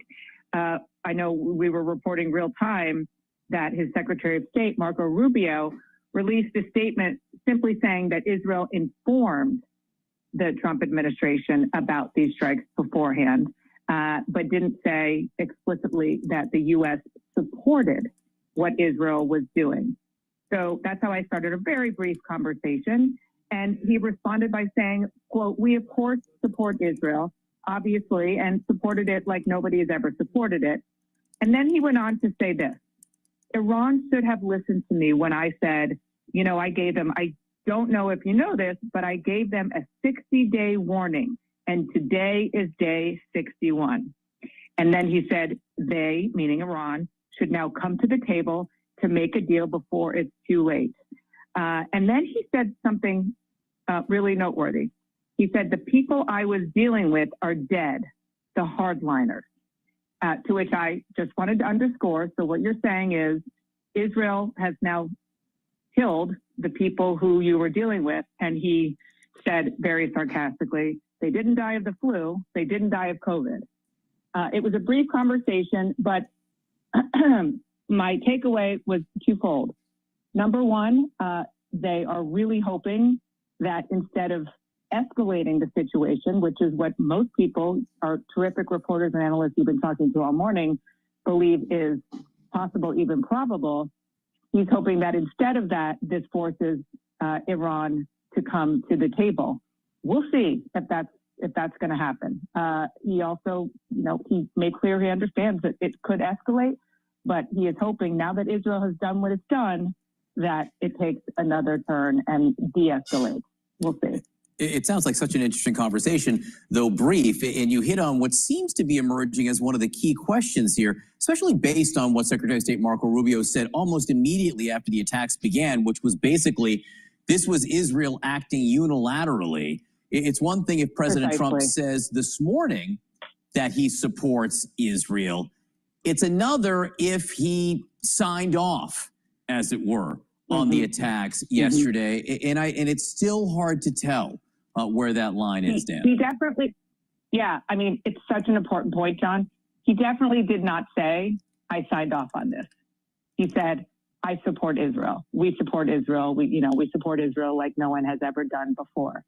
And, obviously the whole sort of reason for this line of questioning, which you wouldn't normally ask of the Trump administration when it comes to the state of Israel, particularly that government, is because of that statement that Marco Rubio put out, but also because of the really important nuance here, which is the immediate concern for retaliation by Iran, not just against Israel, but against U.S. assets in and around the region. And we didn't get deep into that conversation at all. We didn't have time, frankly. I didn't have time, but that is why I, really wanted to push him on the notion of support for Israel. Again, I would not say just because he said he supports Israel that he is suggesting that he signed off on this strike that Israel launched last night. Yeah, again, so important to get that conversation with the president this morning. Dana Bash, thank you so much for sharing your reporting with us. Obviously, you will have much more throughout the morning, and I know on Inside Politics at noon as well. Thanks, Dana. Kate? All right, so we're also just getting you reporting in that Israeli Prime Minister Benjamin Netanyahu. Okay, oil is trading at 72.74. It looked like it failed the test at the 72.95 mark. It's probably going to cycle down and then retest it again. They'll cycle down and then come back up and retest. Set to speak to President Trump later today. That's according to an Israeli official. And also Netanyahu is expected to hold a situational assessment on Friday. That's the terminology that we were given from that official. The timing on both unclear. So a lot more to come today and a lot more to come in just moments. Joining us right now is the former National Security Advisor to President Trump in his first term, John Bolton, who also served as U.S. Ambassador to the United Nations. It's good to see you again, Ambassador. I have a million questions, but first and foremost, what do you make of this first wave of strikes by Israel, how far they hit, and who they took out? Well, thank God for Bibi Netanyahu. He has cut through the fog and done, frankly, what should have been done as long as 20 years ago. Yep. This is a very important step. It's far from over, but Iran is already close to being flat on its back after the pummeling its terrorist surrogates have taken, the fall of the Assad regime in Syria, now the elimination of several of its top commanders, the elimination in October of its ballistic missile production facilities, and now direct attacks on the nuclear program. This regime should never be allowed to get to nuclear weapons, and Netanyahu has started it off. We don't know if all of the coming days will be as good as this one, but this is a very good start. Hello, my name is Adam Ferrari, the Chief Executive Officer of Phoenix Energy. I look forward to you joining us at our next investor. The way that Brett McGurk just put it in speaking with us this morning, he said the people who would have met this morning to figure out how to respond are all dead, but that they will respond. Ambassador, do you think the United States is closer now to being pulled into another war in the Middle East than it was yesterday? That is the fear of Senator Tim Kaine, who just spoke to John Berman. Yeah, well, they've got a completely distorted view of the situation. There has been a war in the Middle East since October the 7th, 2023, and Israel has now simply opened a new front in that war. I believe the United States should be helping Israel conduct these attacks. The Iran nuclear weapons program is not an Israeli problem. It's an American problem. It's a problem of global nuclear proliferation. We let it go on far too long. What the United States needs to do now, although I don't have any idea whether the Trump administration will do it, is provide all the intelligence we can on what Iran's response might be, get American forces into the region to defend Israel, to defend our deployed forces, to defend our Arab friends in the Gulf region. And then also we should be beginning to plan phase 2 of this. Given the destruction of the Israeli military facilities, it's now time to think of the campaign for regime change in Iran, because there will never be peace and security in the Middle East until that regime is gone. I think the Israeli attacks could well constitute a major destabilizing consequence inside Iran as the people look at what the Ayatollahs and their followers have brought to the country. Marco Rubio was the first to issue the first formal statement on behalf of the United States after these attacks, talking about this was a unilateral attack by Israel. I know that you said just now, and you've told me before, that you think the United States should be helping Israel in these strikes. Even before today, you had said help them in striking nuclear facilities. Do you think that Benjamin Netanyahu would have launched this attack without some sort of go-ahead from President Trump? Absolutely. I think it's clear that as of last night, maybe the administration had been informed, or maybe they had simply heard from Netanyahu in the conversation he had with Trump on Monday that Israel was getting near the point of attacking. But I don't believe there was any implicit or explicit authorization, green light, yellow light, or blinking of the eye. But that's that's not unprecedented for Israel to act alone and to act without American permission. They did it in 1981 when they destroyed Saddam Hussein's Osirak nuclear reactor outside of Baghdad. They did it in September of 2007 when they destroyed an Iranian reactor being built by North Korea in the Syrian desert. And I think they've done it again, and good for them. Something else Tim Kaine said, Senator Tim Kaine said, Ambassador, that I wanted to ask you. He said, why torch diplomacy before it's allowed to succeed? His point is that he said he was shocked and disappointed that Israel launched this attack just 3 days before the diplomatic efforts of the nuclear talks between the U.S. and Iran were set to take place again this weekend.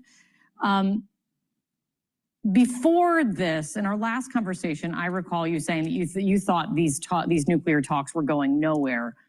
What do you think now? Are you disappointed? I know that you are applauding this, but are you disappointed in the timing, given that talks are going to happen this weekend?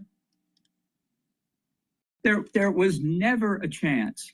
Let me say that again. Never a chance that Iran was going to agree to any kind of deal that we would find acceptable. And anybody who thinks otherwise just doesn't understand Iran.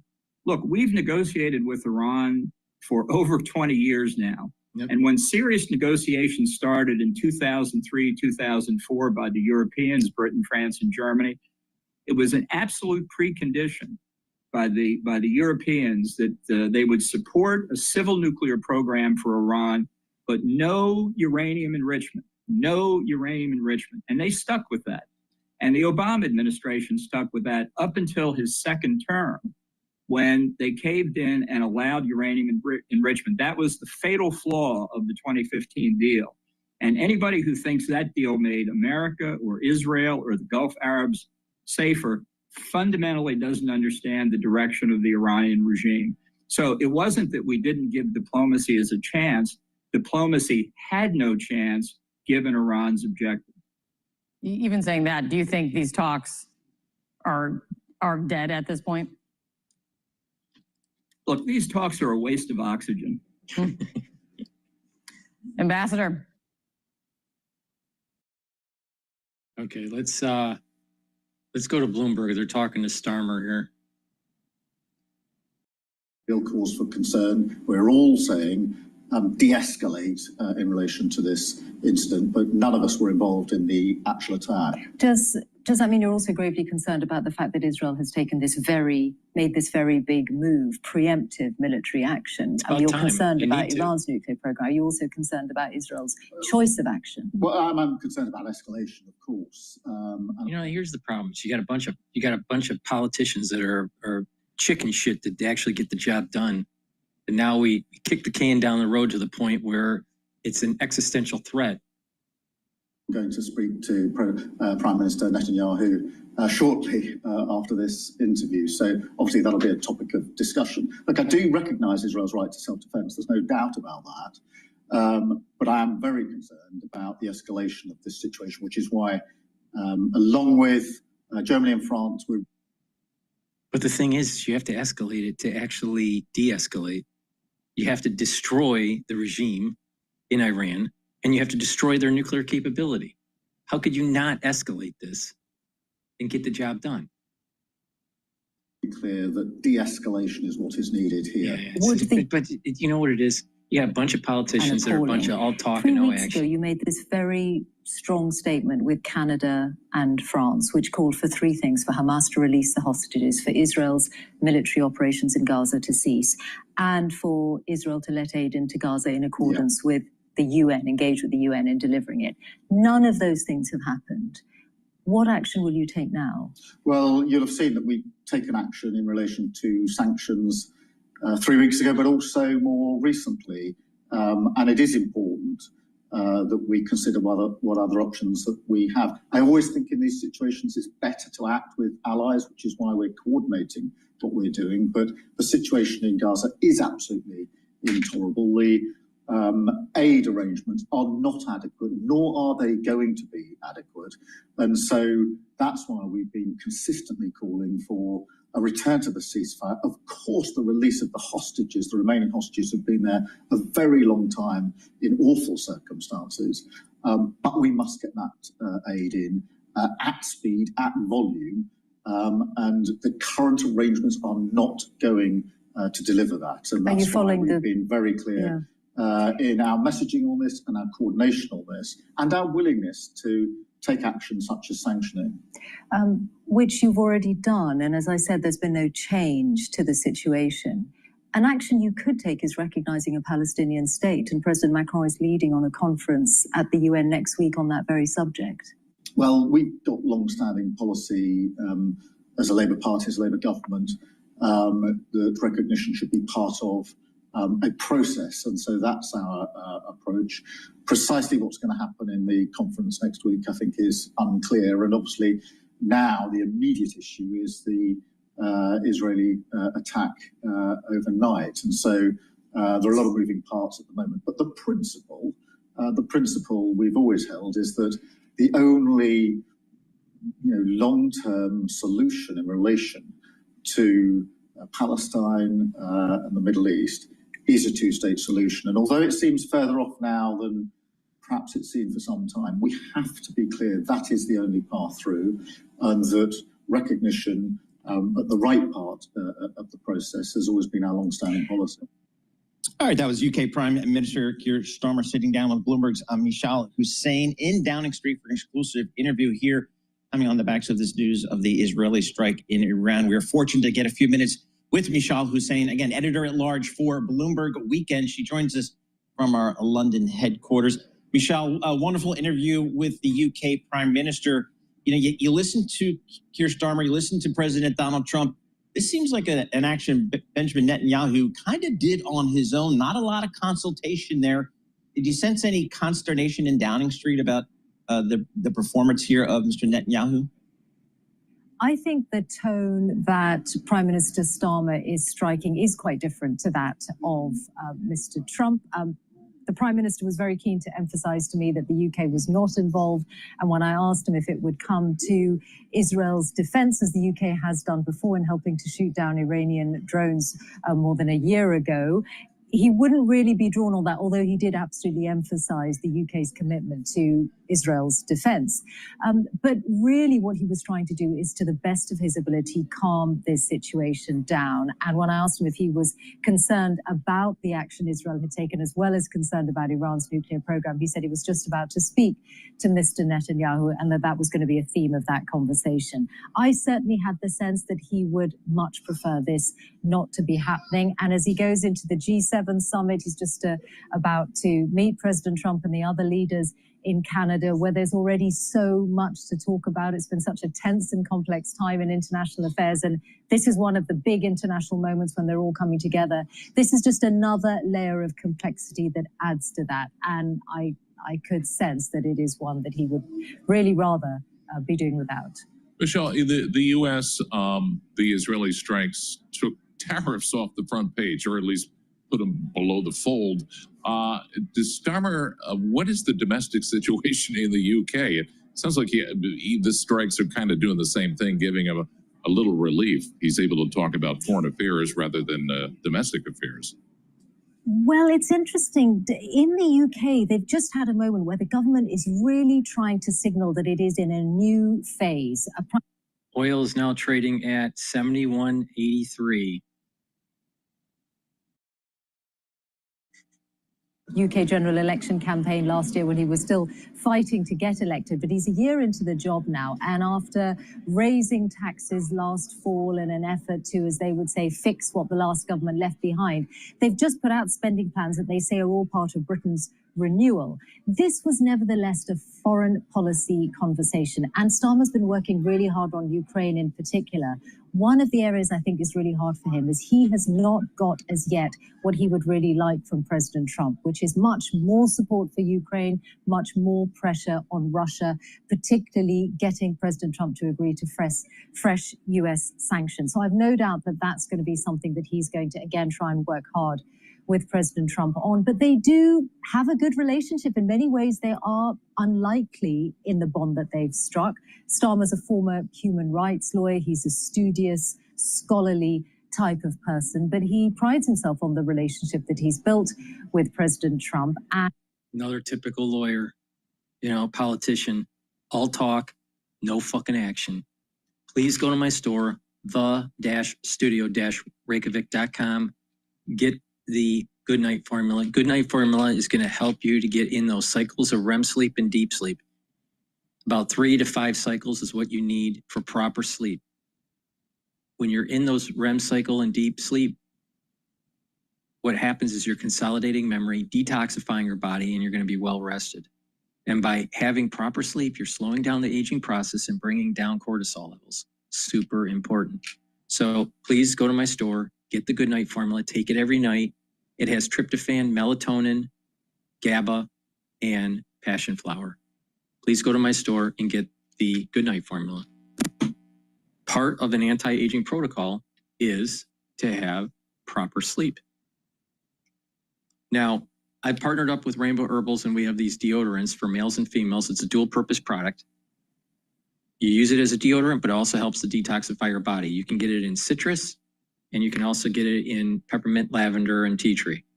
Now, these deodorants you use every day, they'll help to detoxify your body. It's made from essential oils from the Himalayas, has no aluminum and no baking soda.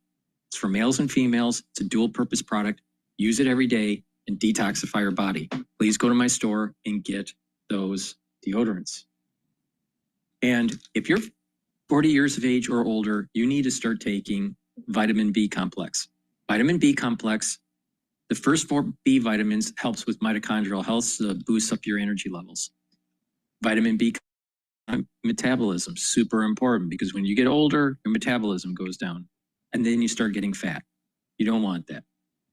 So vitamin B complex also helps to protect neurons. And this is really important, super important for males and females. You're age 40 or older, you need to start protecting your neurons. So please go to my store, the-studio-reykjavik.com, and get the B complex. Vitamin B12 is super important for neurons, so please pay attention. The vitamin B complex stacks really well with ubiquinol, NAD+, resveratrol, and C60. And another great dual purpose product that I have is olive leaf extract. Olive leaf extract is going to help with your immune system and your cardiovascular system. Olive leaf extract brings down inflammation, so that's important at the vascular level to prevent plaque formation. And it brings down inflammation that helps with your immune system. All right? So by bringing down that systemic inflammation, you're boosting up that immune system. A lot of people don't realize that if you have chronic inflammation, you have elevated cortisol levels. Elevated cortisol levels chronically is immunosuppressive. You want to bring those down. Super important. So olive leaf extract helps with the immune system and the cardiovascular system.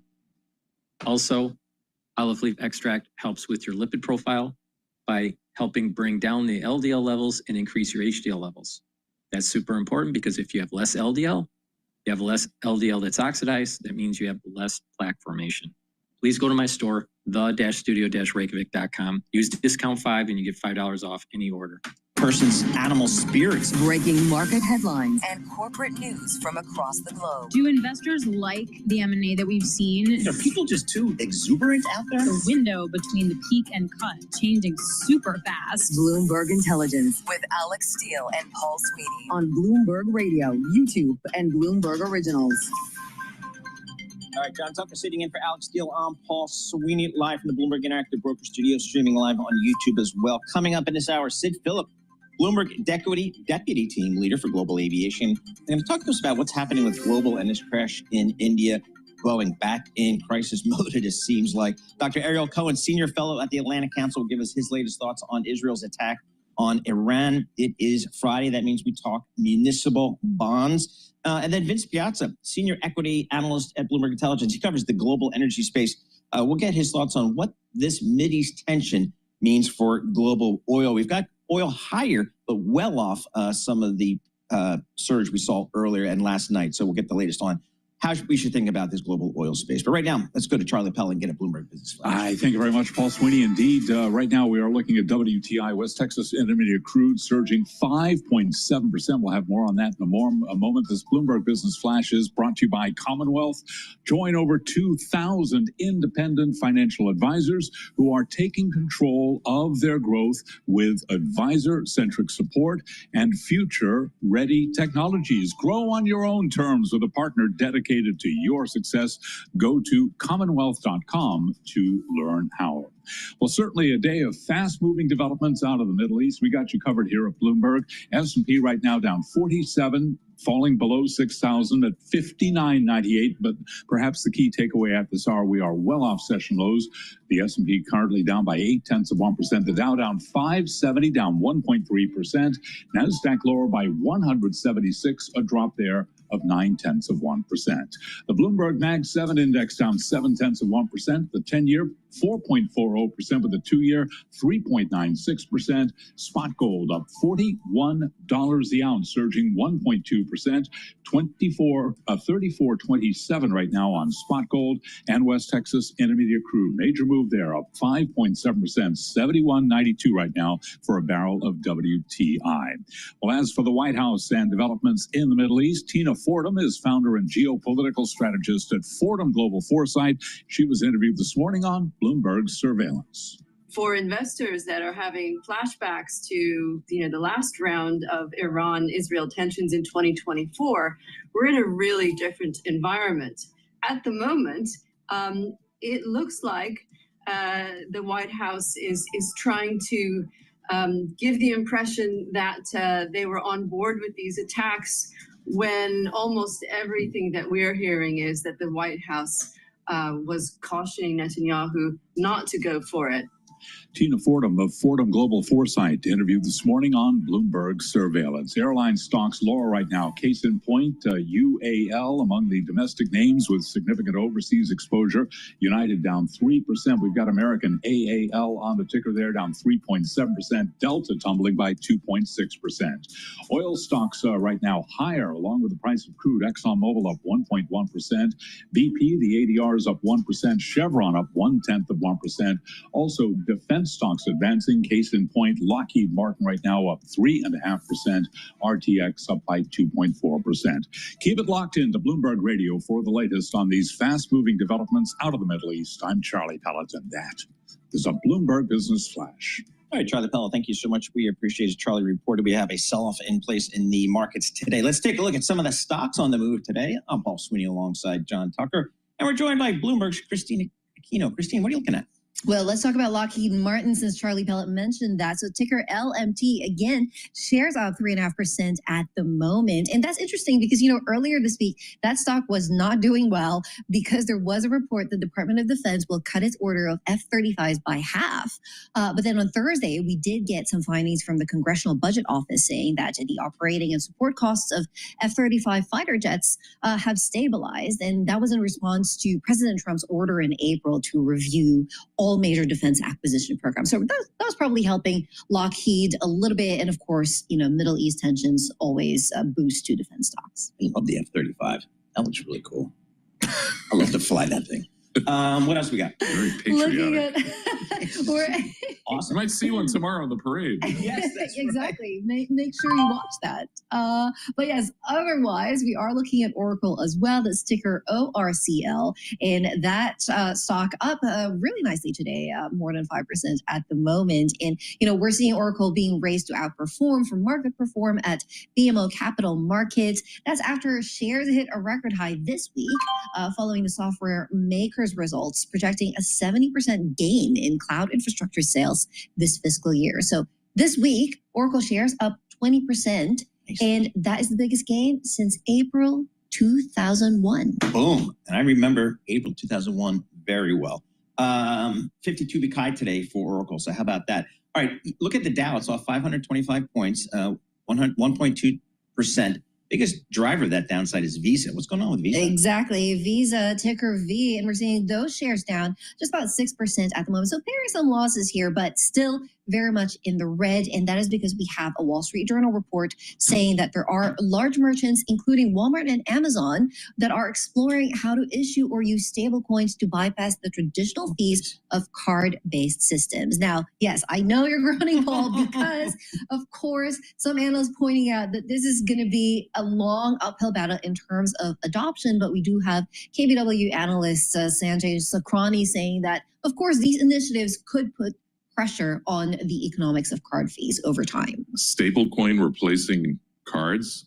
Well, how about the old-fashioned way? We're about a wad of cash, okay? And you play it the old school way. That's how I do it in Jersey Shore. Oh, yeah, you're the only one. And I'm the only one. The only one. All right, Christina Aquino, thank you so much. We appreciate that. Christina Aquino from Bloomberg News. For more conversations like this, subscribe to our new Stock Movers Reports. Listen for 5-minute audio reports of the biggest winners and losers in this stock market. Subscribe to Stock Movers on Apple Podcasts, Spotify, or anywhere you listen. Let's check in with the story from yesterday, the air crash in India that claimed so many lives, a lot of issues there. One of the issues is just Boeing, the plane, GE, the engines. From a business perspective, that's kind of where a lot of folks are looking at this state. Sid Phillip joins us, Deputy Team Leader for Global Aviation, Zoom from Paris. Sid, what do we know about the actual plane itself? Maybe some causes here. Has anything been reported?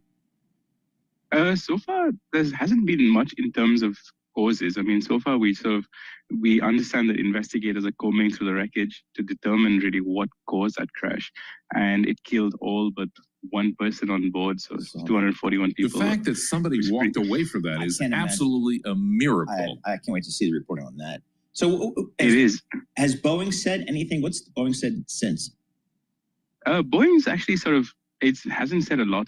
Boeing's basically deferring to the regulators and investigators on this matter. So they're sort of putting it onto investigators, saying they're not going to comment and they're not going to say anything about this accident. They're going to help with the investigation, but they aren't going to comment, and they're going to let the investigators sort of work through whatever evidence that they can find and whatever sort of the black boxes and what they decode from those black boxes before they really make a determination and say anything on the matter. This also gets to the investigation, but you know more than us about that particular airport in question. I understand that's known for a lot of bird strikes. Do I have that right? There have been some bird strikes. I mean, again, at this point, it's a bit early to be saying what the matter is. I mean, at the moment, the accident is being investigated by the Aircraft Accident Investigation Bureau of India, and they also have investigators from the UK and the US who are assisting with the probe. And so they're looking at multiple angles in this investigation. And I think the DGCA, which is India's aviation regulator, also ordered some maintenance checks on all of Air India's Boeing 787s, including they're asking them to check on the fuel systems, cabin air, engine control, hydraulics, just to rule out what really caused this incident. Hey, so just thinking about Boeing, it seemed like just recently, maybe the last 6 to 9 months, Boeing was putting behind it a lot of the safety issues that have plagued it for the last several years, the 737 MAX and so on. And then this happened.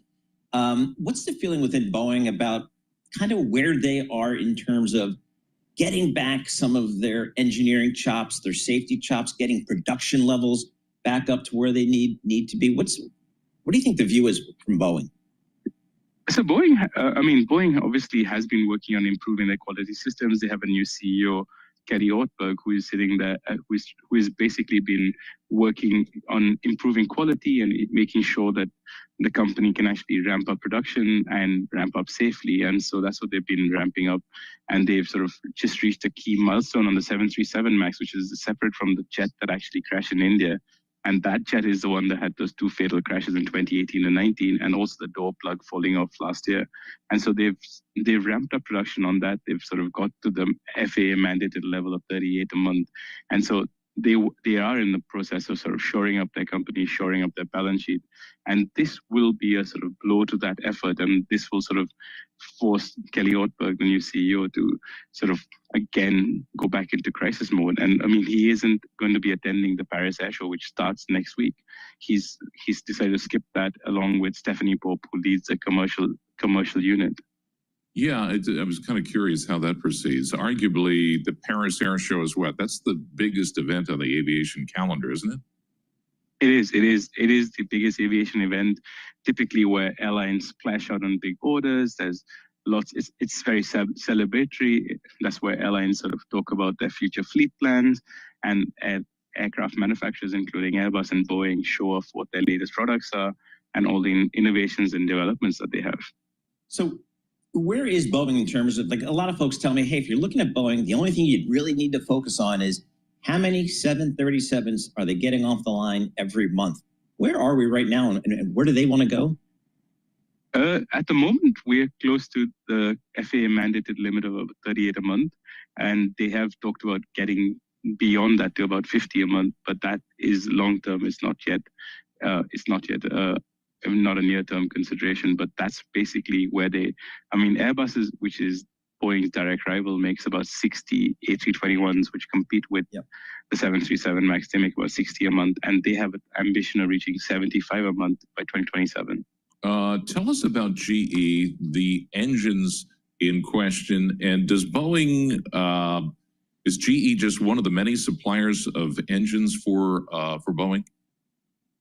No, so GE is one of the main suppliers of engines for Boeing. I mean, on the 737 MAX, GE is one half of a joint venture that makes the exclusive engines for the 737 MAX. And they also provide all the engines on the 777X, which is the upcoming model. And they're one of 2 engine options on the 787. So they're a very, very important supplier in terms of the aviation ecosystem. They're a very important supplier to Boeing. And I mean, this engine is been in service for over a decade now. And so this isn't a new engine. It isn't an engine that has any particular issues. So it is, I mean, I'm sure that GE is also contributing to the investigation. All right. Sid, thanks so much for joining us. Sid Phillip, Bloomberg Deputy Team Leader for Global Aviation. Let's get back to the geopolitical topic of the day, Israel and Iran. Ariel Cohen joins us, Senior Fellow at the Atlantic Council, joining us from Stockholm, Sweden via Zoom. Ariel, can you put into context what has happened over the last 24 hours? What is Israel's strategy? Of course. Where does Iran go from here? First of all, this was in the works for probably 20 years. Iran was giving every opportunity to walk away from its nuclear weapons program. First with the JCPOA planned by the Obama administration. It didn't work. instead of, yes, they could enrich for the domestic power production, 3.5% enriched uranium. They escalated 20% and more. Now they were enriching at 60 to 80%, which the only application is weapons. They kept accelerating development of their ballistic missiles, and they were funding proxies from the Red Sea to the Mediterranean, from the Houthis to Hezbollah, to Iraqi Kataib Hezbollah. So they were building or trying to build a Middle Eastern empire, and it all came down crushing. And Trump gave him 60 days to agree to keep their internal domestic power production through nuclear reactors, but to shut down the enrichment. They refused. Every Friday, they chanted death to America, death to Israel. They tried to assassinate Trump on American soil. So when people are telling me now, we don't care about Iran, nobody talks about Iran, like this Bright Lights Marjorie Taylor Greene said yeah. in I just want to quickly Congress. ask you, do we know if the Iranian nuclear capabilities have been neutralized or anywhere near neutralized at this point? I think Israel is way on its way to do that because the Natanz enrichment facility, despite the fact that it was protected with an 8-meter concrete envelope, is destroyed, and other nuclear facilities are destroyed. But if this regime stays in place, they may rebuild, or it will require another war in 5 or 10 years. So the question I'm asking myself, number one, with Trump watching the inflation, can the Saudis and other Gulf oil producing countries export oil west to the Red Sea so that the oil supply is not disrupted too much? This is important for the U.S., that Iran doesn't put mines in the Strait of Hormuz, through which 25 to 30% of oil exports is going through. And secondly, can the regime survive either giving up its nuclear program or being bombed as badly as the Israelis seem to be doing and still stay in power? And at this point, I'm not sure about either outcome. Dr. Cohen, can you just reiterate what I think I heard you say, which is you believe that Israel has destroyed or neutralized their nuclear facilities?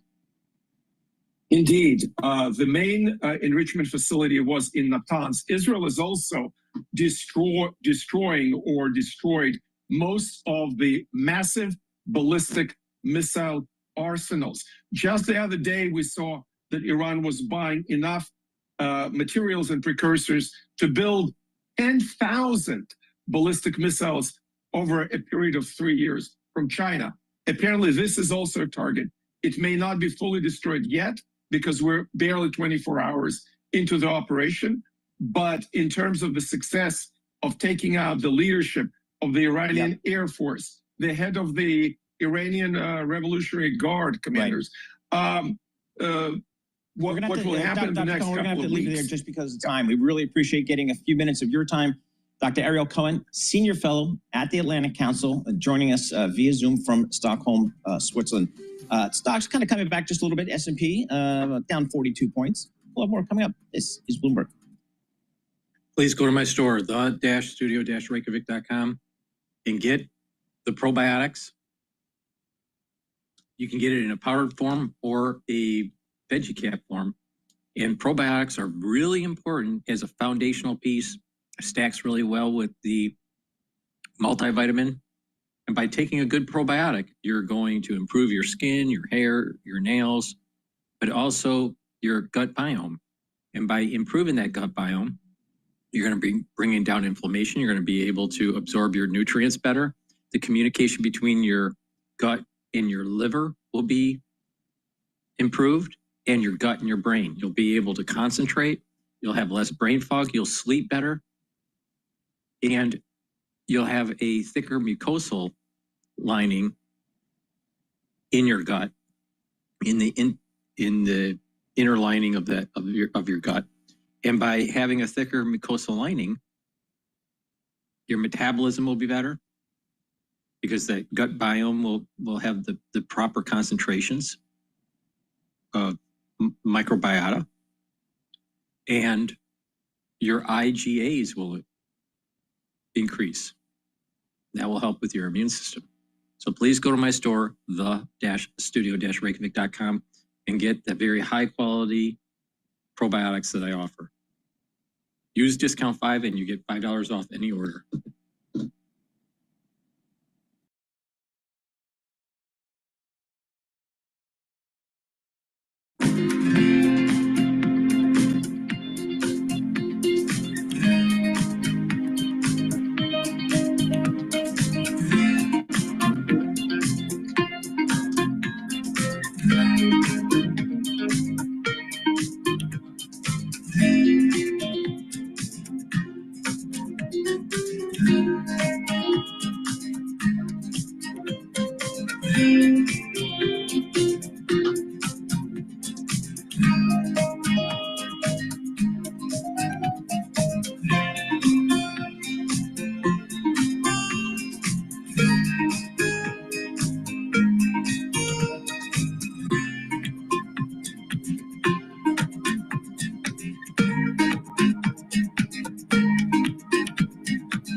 Markets, headlines, and breaking news 24 hours a day at Bloomberg.com, Bloomberg Television, and the Bloomberg Business app. This is a Bloomberg Business Flash.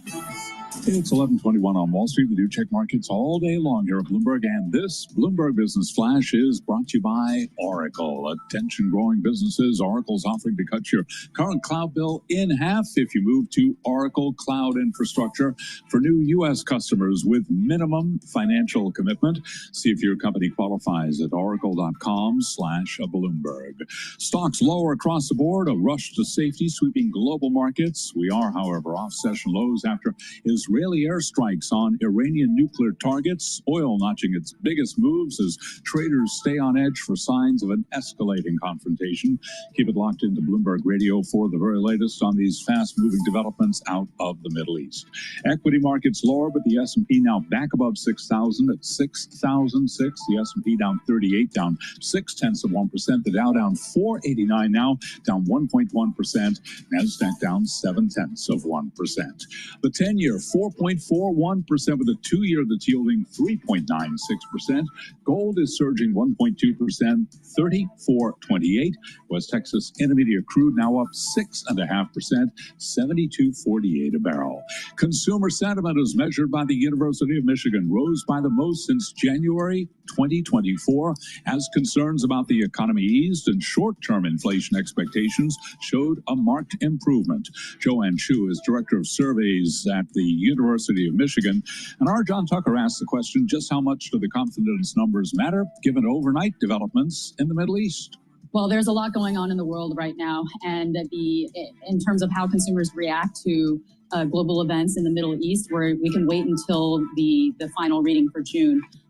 But of course, things are happening on a daily basis. Consumers are incorporating this information, separate from the possible disruption to energy prices from what's going on. Joanne Shu of the University of Michigan. Again, energy prices certainly worth repeating. WTI, West Texas Intermediate Crude up 6.3%. Brent, the global benchmark, up now by 6.1%. And for on-demand news, 24 hours a day, subscribe to Bloomberg News Now wherever you get your podcasts. I'm Charlie Pellet. That is a Bloomberg Business Flash. Now on Bloomberg Intelligence, Munis in Focus. All right, today's Focus on Munis is brought to you by BAM Mutual. Put America's strength to work in your portfolio with BAM Insured Municipal Bonds. Protect your investments with an added layer of security and guaranteed income. Invest with strength. Build a stronger tomorrow with BAM Mutual. Max Adler joins us, Bloomberg Municipal Bond Reporter. He is based in Los Angeles. Max, talk to us about the municipal bond market. How's performance been this year? It's been a year of tremendous volatility out there for all asset classes. How's the muni market doing? Well, in May, munis outperformed treasuries, and people are hopeful going forward. We have diminished tax concerns now that the Republicans have put out their proposal for the One Big Beautiful Bill, and it did not include an elimination of the municipal bond tax exemption. We have relative attractive valuations right now, and supply is pretty good. Going into the summer, we should expect a dip in supply, as we usually do see during the summer season. But we do expect strong performance. There will be a lot of reinvestment money out there that investors will be looking to put to play in the market. How does the federal aid, or maybe the lack of federal aid, impact the municipal market? For certain issuers, it should be cause for concern. There are certain states right now that are looking at federal funding threats, California specifically, that could impact its credit strength going forward. It still remains to be seen. Right now, a lot of what has been coming from the Trump administration has just been threats. In California specifically, the Newsom administration this week filed a preemptive lawsuit against the Trump administration. They had threatened to pull funding from California based off of their trans athlete policy. And we'll see how that plays out in court. As we all know, the Newsom administration won a partial win last night when a federal judge, Stephen Breyer's brother, said that the National Guard had to be returned to the governor's control. Granted, that ruling has been stayed until the 9th Court of Appeals does decide on that.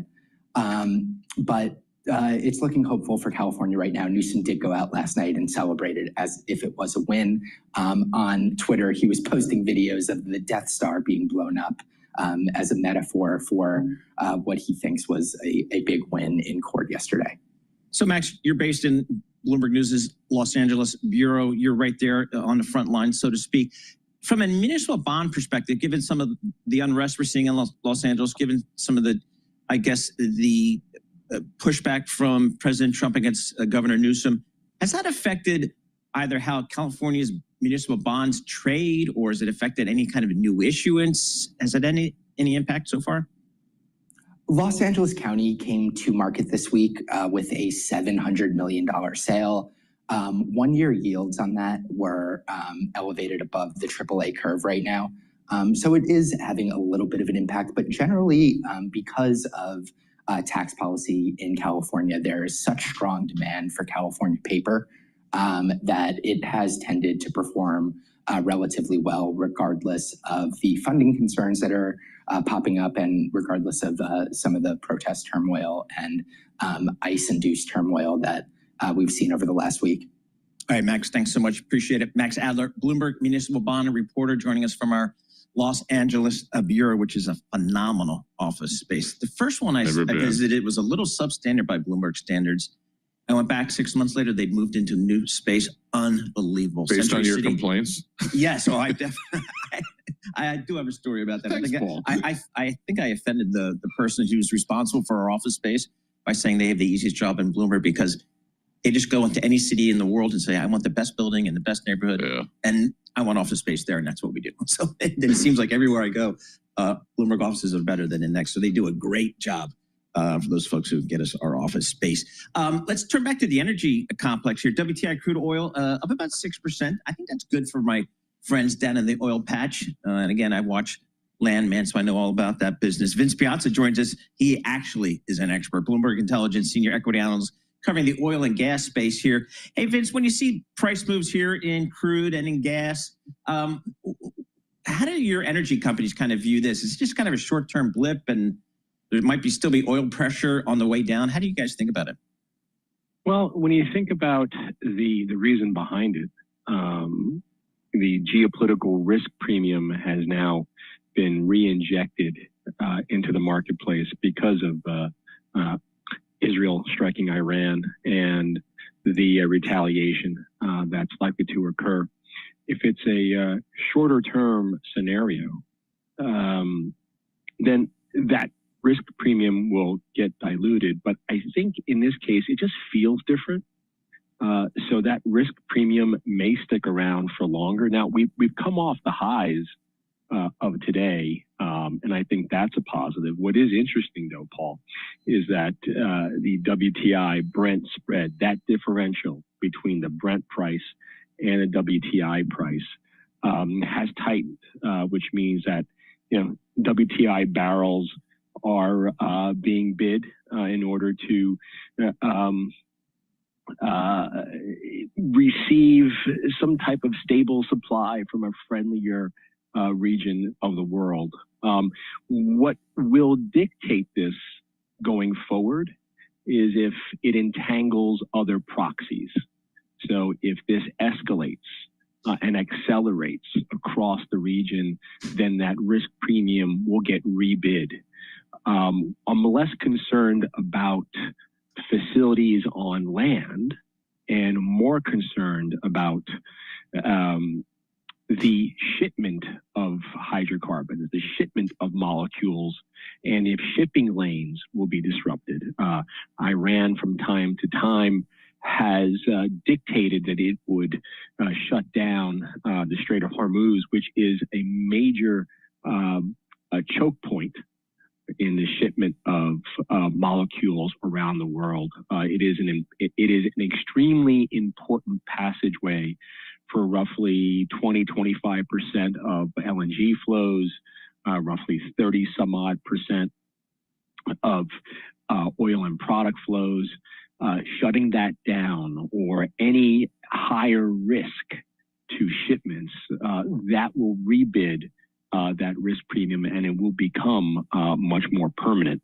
And then we are seeing this shift toward backwardation in the near term.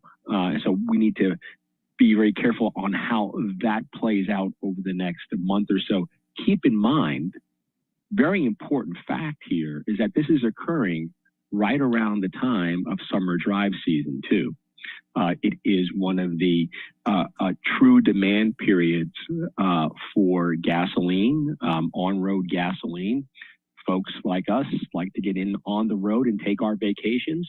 And so that is a very precarious time to have the market bid up crude, the feedstock that gets cracked into the various products. Yeah, Vincent, on that, I wanted to ask you just the extent to which the United States might be sort of isolated from that. I mean, we're not seeing it in the WTI price today. I wonder how much of that is short covering. But since we're sort of near energy independence, why is this impacting the United States? Well, oil is a global commodity, and we ship oil across the world as well. So it is interconnected. We are interconnected with what goes on across all of the choke points, all of the major producing areas. The flow of those molecules is interchangeable. And so what impacts the capacity to produce in one region would impact our capacity as well. Number one. Number two, the producers have told us that they do not wish to grow output. In fact, just the opposite. They're maintaining those levels in order to generate more free cash flow. So capital discipline, production discipline on their part Even the investor base has mentioned that they do not want to see more sunk cost in production, that they want that excess capital to come back to them in the form of higher dividends and buybacks, or even consolidation of smaller players where assets go into stronger hands and we have fewer but larger, more powerful organizations able to sustain an entire cycle and the ups and downs of the volatility of a cycle. All right, great stuff, Vince. Appreciate you taking the time. Vince Piazza, he covers all the oil and natural gas companies for Bloomberg Intelligence, joining us there. And again, as John was mentioning, we're still a little bit elevated, up about 6.2% for WTI crude oil, $72 a barrel here. We were up about 11% late last night when the news first broke of Israel's attack on the Iranian facility. So again, pairing a little bit of that move higher. Mike McGlone, if you recall from Bloomberg Intelligence on the commodity side, simply says this is just a short-term move higher. And what is? Please go to my store, the-studio-reykjavik.com. The S&P 500 is trading at 6,013. VIX is trading at 19.13. The euro is trading at 115. Oil is trading at 72.13. BITO is trading at 21.16. Japanese yen is trading at 143.96. I'd like to see 145. That's a little stress in the market, but we know why. And natural gas is trading at 3.577. So, all right, let me give you my take on right now what's going on with the oil market. Okay, so obviously last night, because of what Israel did to Iran, oil skyrocketed. And throughout the trading session in New York, it has been going down. It's been cycling, a little bit up and then down, a little bit up and then down. So it broke the support level of 72.95. And so it's continually selling off here. I'm looking at the ETF SCO as a short play for oil. And I've been going, I put new positions in shorting oil, right? I'm not longing it, I'm shorting it. All right, so with that, as long as it stays below that 72.95 barrier, it's going to continue to go down. So we'll see what's going to happen. As right now, I would say that there's a short-term resistance at 72.95 and a support level at about 68.50. Okay. Please go to my store, the-studio-reykjavik.com, and get the omega-3. Omega-3 will help to bring down systemic inflammation. Omega-3 also helps to prevent your red blood cells from over clotting. And omega-3 will help your lipid profile. It'll help to bring down LDL levels and increase your HDL levels. With less LDL oxidizes, and that reduces the chances of plaque formation. So it's really important to control your LDL levels, but not too low, but not too high, right? There's a healthy level of LDL, but there is an unhealthy level of LDL.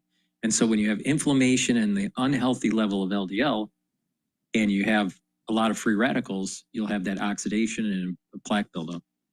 A lot of people don't realize you start having cardiovascular issues when you're in your teens. In your teens, not your 20s or 30s or 40s, in your teens. When you're around 16 years old, that's when you start having damage to the intima of the blood vessels and the beginnings of plaque formation. Now, if you're 40 years of age or older, it's really important to take digestive enzyme complex. We need to reduce the load on our pancreas. Digestive enzyme complex will help to break up carbohydrates, proteins, and lipids. That way you're absorbing your nutrients, you're reducing the load on your pancreas, and when you're digesting those nutrients, you'll be able to absorb, and you'll have a better metabolism. When you have poor nutrient absorption, your body is sluggish, your metabolism starts to go down. It's a downward spiral. So it's really important to take the digestive enzyme complex to reduce the load on your pancreas. If you're an athlete, younger or older, taking digestive enzyme complex to break up your pre-workout or your post-workout fueling is important. So please go to my store, the-studio-reykjavik.com, get the digestive enzyme complex. And this digestive enzyme complex has bromelain in it. That bromelain is fibrinolytic, so that breaks up clots. Super important. I told you to take this during the, remember 2020? In addition, digestive enzyme complex is not only is it fibrinolytic, it is proteolytic. It'll break up glycoproteins. That's another reason why taking digestive enzyme complex was important in 2020. So please go to my store, the-studio-reykjavik.com. Use discount 5 and you get $5 off any order.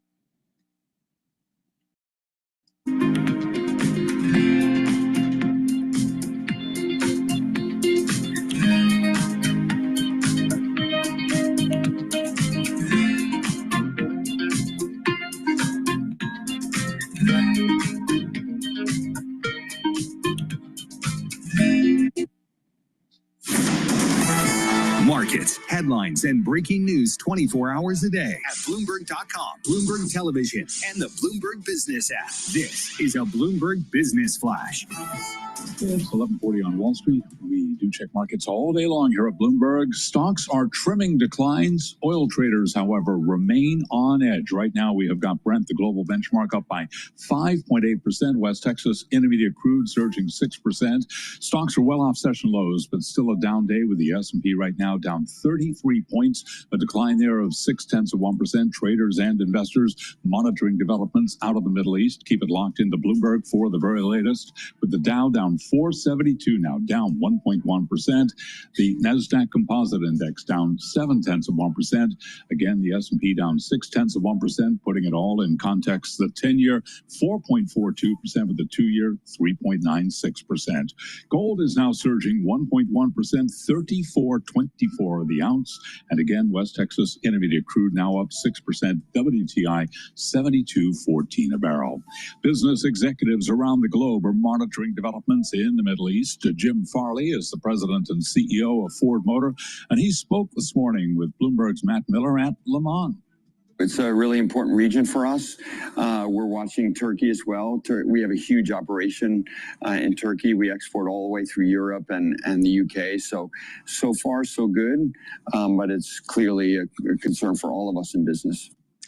Ford CEO Jim Farley speaking with Bloomberg again. Ford shares, they are trading lower today, down by just about 0.4%. By the way, you can watch that full conversation on YouTube on the Bloomberg podcast channel. Airline stocks declining around the world after Israel launched those airstrikes across Iran, forcing several countries in the Middle East to close their airspace to commercial flights. Now, among U.S. carriers with significant overseas business, we're looking at United UAL on the ticker, down 2.7%. American down now by 2.9%. Delta Airlines down by 2.2%. Recapping, S&P down 0.5%. West Texas Intermediate crude up 6%. Spot gold up 1.2%. For on-demand news 24 hours a day, subscribe to Bloomberg News Now wherever you get your podcasts. I'm Charlie Pelleton. That is a Bloomberg Business Flash. All right, Charlie Powell, thank you so much. We appreciate that. John Tucker sitting in for Alex Steele. I'm Paul Sweeney. We're live here in our Bloomberg Interactive Broker Studio in New York City. We're streaming live on YouTube as well. What we've been trying to do all day today, starting at 7 a.m. with Tom Keenan Surveillance, is just to try to find some guests here who are experienced in, educated in all things in the complexities of the Middle East and help us, the audience, to get some context about what's happening in the Middle East. Our next guest is certainly one of those folks.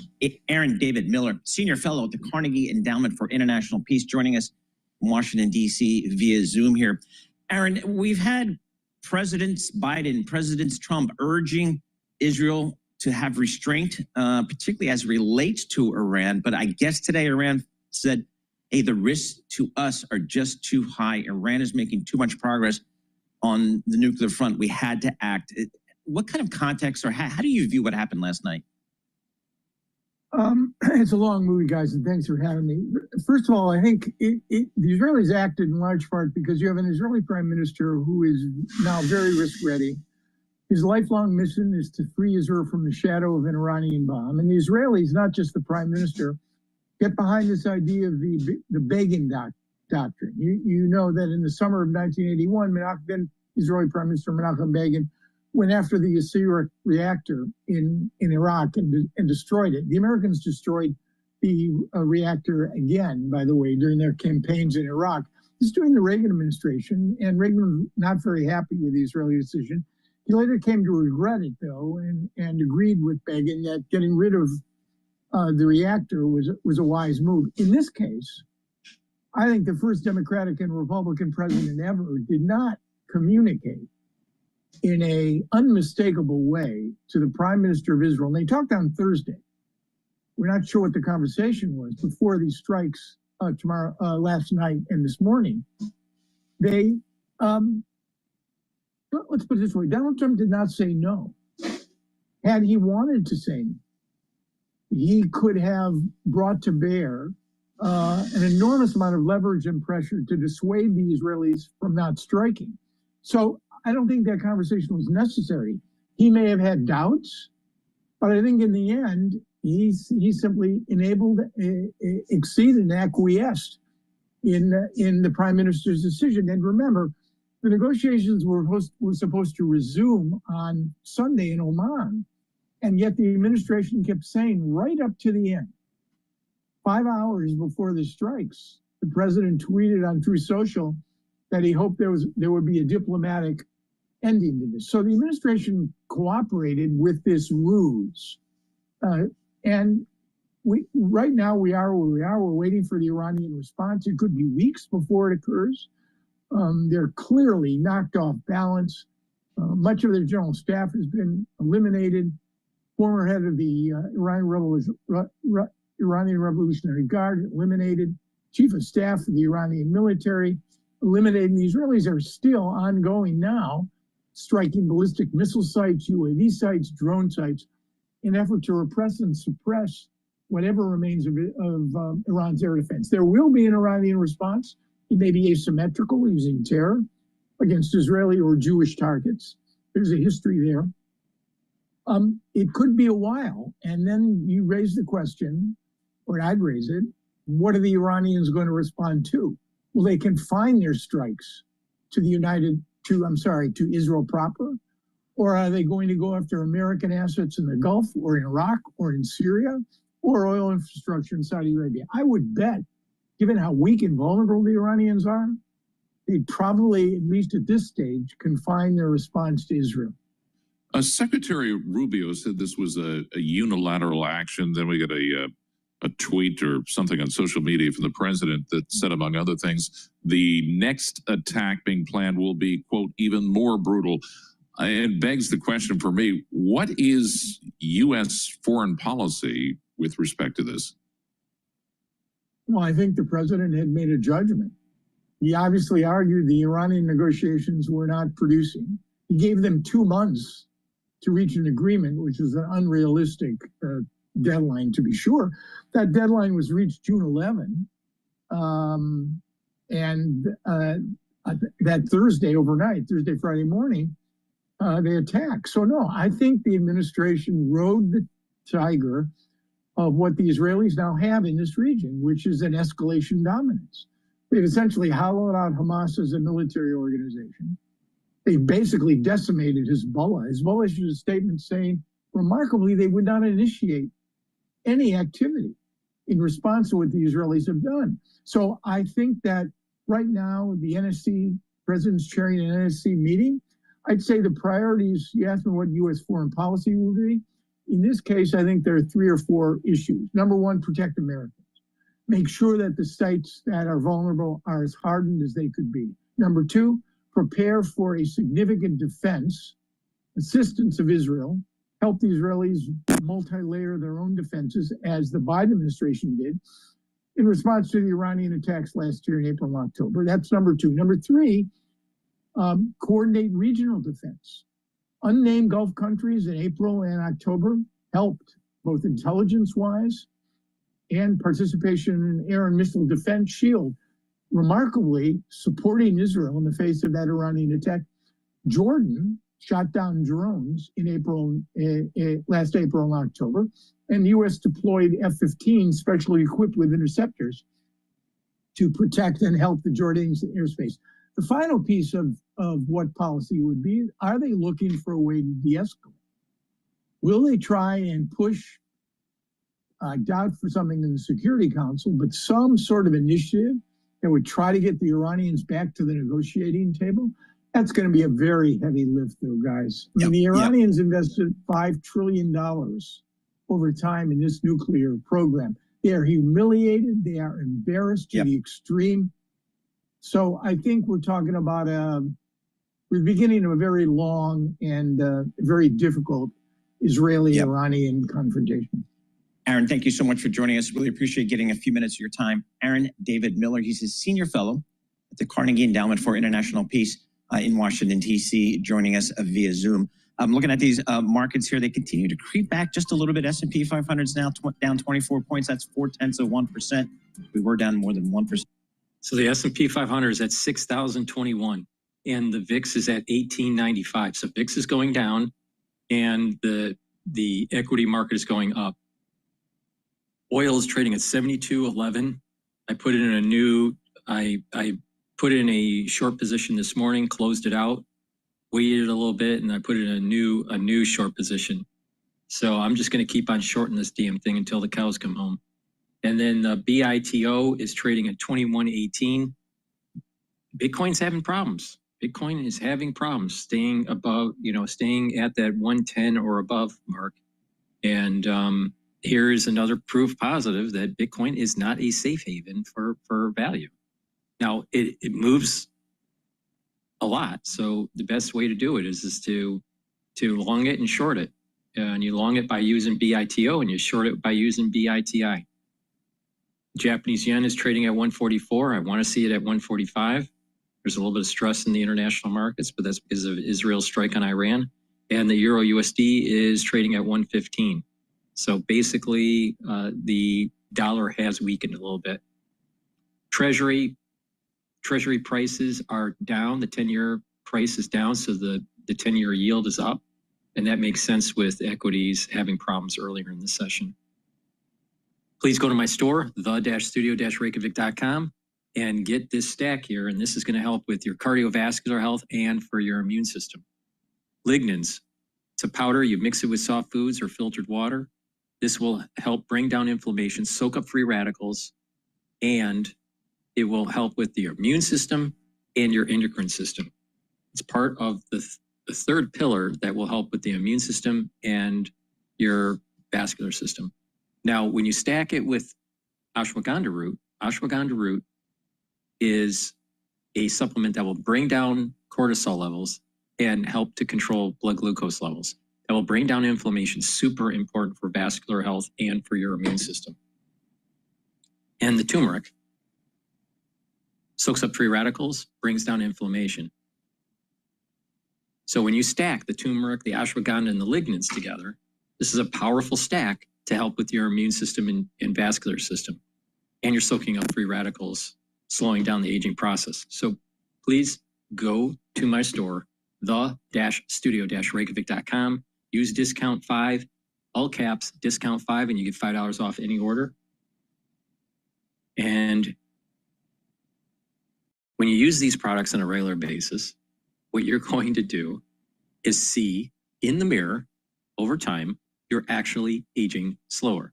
When you look at your biometrics, like your blood work and scans, ultrasound scans and EKGs and calcium screenings and all these different ways to get telemetry on your body, you'll notice over time that your numbers are improving. But you got to be patient and you got to be persistent. Please go to my store, the-studio-reykjavik.com. Stack these supplements the way I tell you to, and you're going to be slowing down your aging process. You're going to be helping your immune system, and you're going to be helping your endocrine system. Super important. Now, let's continue on with Bloomberg here. seen it yet here. And the What does that inflation mean? expectations from you, Mish, at the top of the hour. Exactly right. Those inflation expectations came down. So I don't know what the bond market makes of all this. So we just dialed up Ira Jersey, got him away from a soccer match somewhere. He's chief U.S. interest rate strategist for Bloomberg Intelligence. Ira, what do you make of some of the, I don't know, the UMich data today, kind of the inflation data we had this week? What's the reaction in the Treasury bond market? Yeah, so the Treasury market today is reacting, I think, mostly to that University of Michigan data where you had expectations for the economy. I'm not going to say that the consumer thinks it's going to be good, but more that it's less bad, right? Less pessimistic than what it was. But then those inflation expectations coming down pretty significantly, particularly for the next year. They were unchanged for the long term, but for the short term, they came down quite a lot. And I think that the market, the bond market initially had some relief to that, but the fact that I think the expectations went up so much really kind of hit the market and saying, oh, well, maybe the economy is not so crazy bad that the Fed's going to cut and we're going to have a big rally in bonds. So we're seeing a little bit of a sell-off. People may be taking off risk going into the weekend, quite frankly, because we don't know what a lot of the headlines are going to come over the weekend when the market is going to be not necessarily closed. The Treasury market doesn't actually close, but it could be very thin trading. So why have risk on going into potential of a lot of headlines over the weekend? When does the bond market figure out where it wants to go? Never does. Yeah, well, it'll start probably next Wednesday when we get the Federal Reserve meeting. We also get retail sales next week. That's kind of an underappreciated measure. We don't talk about it quite enough in the news and the media, but for the bond market, it's actually the third most important report that we get every single month when you look at just what the market moves tend to be right around that number. It's non-farm payroll, CPI, and then it's retail sales, and everything else is also ran. So I do think that the Fed meeting next week is going to be really important for the Treasury market, not necessarily so much for the long end, but for the short end of the curve, because we get the dots, we get the summary of economic projections, and we'll see what Jay Powell says is their reaction function. Because like Paul noted, we haven't seen a lot of the flow through from the tariffs yet in the hard data. There's some pieces of that, keep in mind. And again, something else that Anna Wong did a really good job pointing out. She's the Bloomberg Economics chief U.S. economist and she and I work pretty closely together. And one of the things that she pointed out, which I think is really important, we have seen some tariff pass through in some sectors, but services and some other sectors that are more domestic are seeing prices decline, or at least not rise as quickly. And that's moderated a lot of the data that we got this week, both in CPI and PPI. So Ira, Alex from Brooklyn writes in and she asks, how did the auctions go this week? Did you learn anything? They were, well, if anyone who was worried about foreign demand can stop worrying, because they went pretty well. I was about to say swimmingly, but we're supposed to get some rain tomorrow before the soccer game that you kind of teased there a little bit, Paul. So I don't want to talk about water right now. But yeah, they went really well. In fact, the 30-year auction, which, back in April caused a lot of angst for people thinking that, Taiwanese pension funds and people in Hong Kong and stuff are going to be selling a lot of 30-year bonds. Well, our grading system graded it an A, which is obviously the second best grade that it could have gotten. It had very strong demand from investors, and it also priced very well compared to what the market was expecting when the auction closed at 1 o'clock yesterday. So yeah, no lack of demand right now, even for 30-year bonds, long duration, and those fiscal concerns seem to be on the back burner for now, versus people maybe needing to buy bonds to meet some of their investment mandates. Okay, so for now, kind of bottom line this for us with respect to Jay Powell. He's right to say we just got to wait because things haven't shown up in the data just yet with respect to tariffs. Yeah, I think that's very likely that Jay Powell once again is going to say we're going to be on hold, we're going to be neutral. That's what he said in May. And when you look at the Beige Book report that we got a couple of weeks ago, that is very important to the Federal Reserve's kind of state of mind in general. That showed that the tone of that was generally neutral. So we have a model that parses the tone being hawkish or dovish in the minutes, the beige book, as well as the Chair Powell's opening remarks at the press conference that he'll do next Wednesday. And it showed, the beige book showed it was just neutral. It was as neutral could be. So I don't see any reason for Jay Powell and the rest of the Fed to switch that yet. Right now, we see, the June and July inflation reports come out where inflation is very high. Well, that could change the tone of the September meeting pretty aggressively. But until then, it could be a very quiet summer. It'd be nice to have a quiet summer for once. Exactly right. All right, Ira, thank you so much for joining us. Quiet and rainy. Yeah, quiet and rainy summer. That's exactly right. Good luck on the soccer match tomorrow, Ira. Ira Jersey, Chief U.S. Interest Rate Strategist. The big thing that's happening tomorrow is the Le Mans race, which is what I'm watching. Please go to my store, the-studio-reykjavik.com, and get the Cleanse, the Max 35 or the Max 14. And these are supplements that you take to help to boost up your immune system. Max 35 or Max 14 or Cleanse, you take a teaspoon a day, every day, swish it in your mouth, gargle about 20 seconds, 30 seconds, and then swallow it. And what that's going to do is improve your oral cavity, improve the oral pharynx, help with the epithelial lining, help with the mucosal barrier, and that's going to boost up that immune system. Take it every day. I've been taking this protocol for over 5 years, every day. If you're not feeling well, take a tablespoon or two a day. It's part of a 4-pillar protocol, which is what I call the core. The first pillar is the Max 35, Max 14 or Cleanse to boost up the immune system. The second pillar is C60 to soak up free radicals and reduce stress in the cell. The third pillar is the turmeric, the ashwagandha, and the lignans to boost up the immune system and help with your cardiovascular system. And the fourth pillar is Boomer Boost, and that will boost up your energy levels and rev up your metabolism. You take those together, especially with the foundation, like the probiotics and the multivitamin, supercharged protocol to slow down the aging process. You can add to it, all right? Or you can take a little bit out and add other stuff, and you can customize it based on what you can afford and what you do. But everything I'm talking about, I take. All right. So some people can't afford the whole kit and caboodle. So I'm trying to tell you how to tweak it based on your affordability. So please go to my store, the-studio-reykjavik.com, and get that health protocol. Follow my advice. It slows down the aging process. And by the way, I'm older than Alex Jones.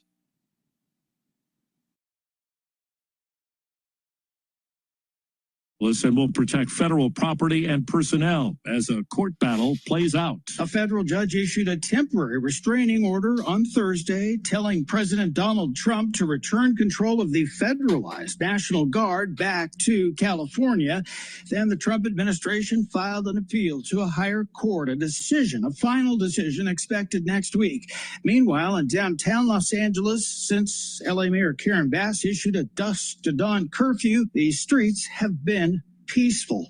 Craig Figner for CBS News, Los Angeles. The Salvadoran who was in this country illegally and mistakenly deported had a day in court in Tennessee today on human smuggling charges. CBS's Jake Rosen. Camara Bray Garcia pleading not guilty to those charges, and his attorneys have asked this judge to give him the due process that he's been denied since March 15th when he was removed from the United States, to allow him to go back home. And CBS's Jim Krasula tells us the Trump administration has provided the personal information, including immigration status, for millions of Medicaid enrollees to deportation officials. That's according to emails obtained by the Associated Press. California, Illinois, Washington State, and Washington, D.C. allow immigrants who are in the U.S. illegally to enroll in relatively new Medicaid programs that pay for their expenses using only state taxpayer dollars. The Dow is down 400 points. This is CBS News.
It could rain on the big military parade in D.C. Protests are planned, too. The White House says stormy weather won't get in the way of the pricey parade in the nation's capital, celebrating the Army's 250th anniversary. Rows of tanks that arrived in D.C. this week are expected to be among 150 military vehicles on display. 6,500 soldiers plan to march, all with an estimated price tag of $45 million. The president's called it peanuts compared to the value of doing it. The forecast for Washington tomorrow calls for a 90% chance of rain and a high of 81 degrees. Deborah Rodriguez, CBS News. Government scientists say the northern lights should be visible tomorrow night in much of the upper half of the U.S. from Idaho to New York. Depends on the weather. The geomagnetic storm that triggers them is expected to be on the low end of the intensity scale. I'm Steve Kathan, CBS News.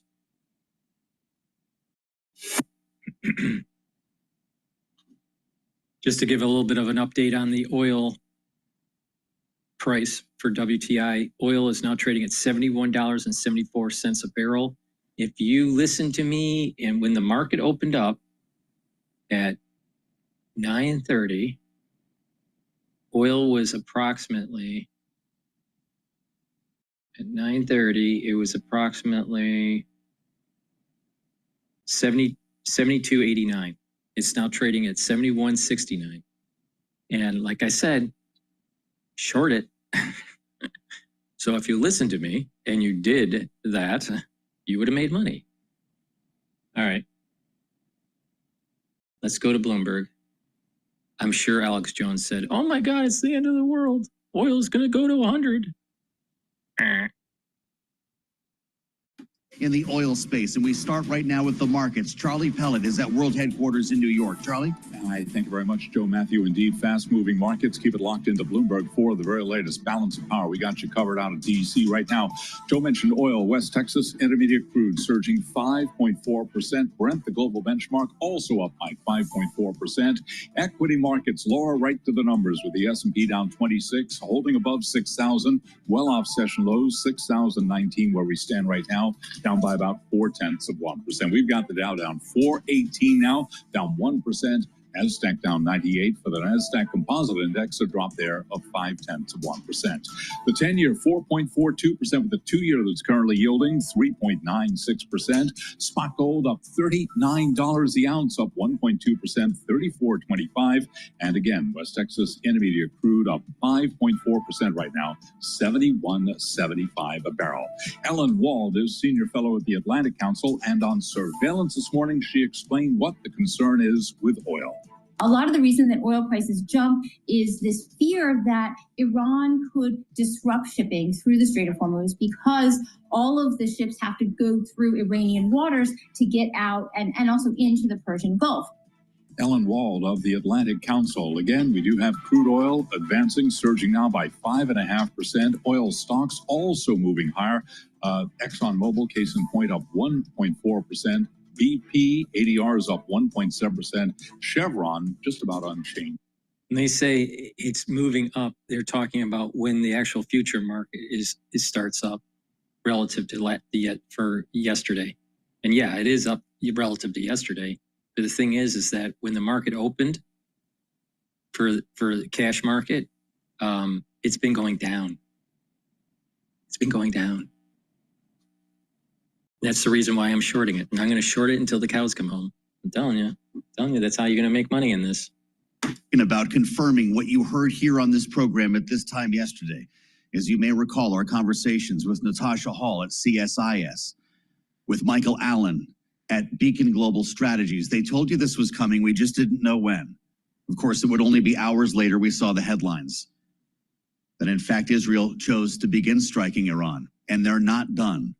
What we can tell you right now is we had a series of targets with more than 200 aircraft. Imagine the skies over Iran last evening, more than 200 Israeli warplanes dropping ordnance specifically on nuclear sites, targeting the nuclear infrastructure, but not until they targeted personnel. Indeed, they went for people first, part of the signature that we have seen in Israeli operations against Iran and other proxies over the past year or so.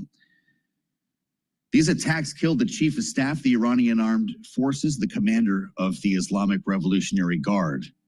And there are questions about how much further Israel will go. Israeli Prime Minister Benjamin Netanyahu released a long statement in English on what they are now calling Operation Rising Lion. Listen.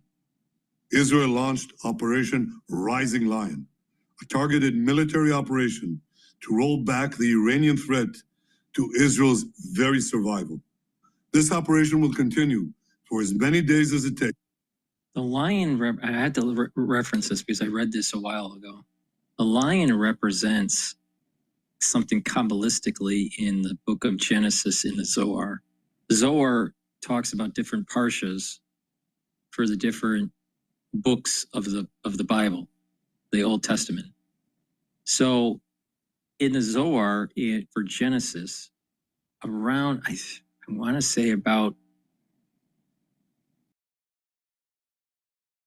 maybe less than midway into the book. I'm not sure which parsha it was. It was probably like 30% into Genesis. It talks about the lion, if I remember right. I don't remember the significance of it because there's the eagle. I'd have to reference it. There's 4 animals, and the lion has a very Kabbalistic aspect to it. So I'm not sure. He's referencing the Kabbalistic aspect, but I don't remember what it means. They should have done it. Today is day 61. I told them what to do, but they just couldn't get there. Now they have perhaps a second chance. We'll see about that as we bring in Tyler Kendall from the North Lawn of the White House. Tyler, there is in fact, a session planned for Sunday. Steve Witkoff was supposed to be in Oman for nuclear talks. We're running headlines right now on this. What do we know? Yeah, hey, Joe. Well, a U.S. official does tell Bloomberg News that the U.S. does. Okay, so when I use Grok, X's AI, in the Zohar, the foundational text of Kabbalistic literature, the lion is a potent spiritual symbol often associated with divine attributes, judgment, and redemption. Its imagery draws from the biblical references particular to the Lion of Judah. The Zohar connects the lion to the Sephirah, the Gevurah, strength or judgment. That's okay. So that's what he's referencing. I'm telling you, Israel's not fucking around. U.S. equipment towards Israel soon. But importantly, he did reiterate the United States position that it is a top priority for Iran to make a nuclear deal, with President Trump threatening that it has to happen before it is too late. You mentioned there how he had outlined this deadline and that he said this is even cooler. In the Daily Zohar, number 3655, the lion's roar is described as shaking the heavens and causing the river of Din-Nur, a fury river in Gehenna, to intensify, symbolizing divine awe and judgment. In Amos 3, chapter 3, verse 8, a lion has roared, who will not fear? Underscores this fearsome authority, with the lion representing God's voice or the righteous figure of Judah. Genesis chapter 49, verse 8. Anything they know, anticipated, or were told. That the United States makes the best and most lethal military equipment anywhere in the world by far, and that Israel has a lot of it, with much more to come. And they know how to use it. Nora Melinda covers the defense sector at Bloomberg and joins us now from World Headquarters in New York. Nora, you know what he's talking about here, the equipment that is being used by Israel, mostly made by the U.S. There are questions about whether they have the Moab, the mother of all bombs, and to what extent the U.S. might help with a response from Iran. They don't have bombers. They don't have air-to-air refuelers. What is it that the U.S. will likely provide? Yes, and that's what we're really seeing. We're seeing a surge in U.S. defense contractors today. As the market is in the red, we are seeing these stocks in the green. Among some of the best performing stocks by a percentage basis in the S&P 500 right now, they're in the top 10 names. And this is Lockheed Martin. We're looking at Northrop Grumman and a lot of these other names, of course, on the idea that they could be potential beneficiaries of the rising tensions that we're seeing being escalated right now. So we're really seeing a broad-based rally right now as we think about how the U.S. defense firms can really step in during this moment. Yep, Lockheed up 3%, Northrop and Raytheon the same, L3 up 2.5%. This would imply, Nora, that there's going to be a massive order for replenishments coming, beginning, I'm assuming, with interceptor missiles. What are these defense contractors in for? Most definitely. I think that is something that a lot of people are really speculating about right now. Of course, this is not the same exact. Breaking news, Israel launches fresh wave of attacks on Iran after hitting nuclear military sites overnight. This just came out by the BBC 8 minutes ago. Situation that's ongoing. So we are seeing a lot of these stocks really getting a boost here this afternoon as we're looking here on Wall Street more broadly. Yep, that's for sure. You know, when you start talking about some of the weapon systems that are used, it reminds us. Iran state TV has confirmed military chief Mohammed Bagheri has been killed in Israeli strike. All right. I'm not sure what the casualty count is. Let me see if I can get some updates on this new wave of attacks. I'm surprised that Al Jazeera isn't playing it. Head of Iran's military command center, Major General Gholam Ali Rashid. Netanyahu, the U.S. knew ahead of time about Israel's attack on Iran, according to Al Jazeera. Okay, what's...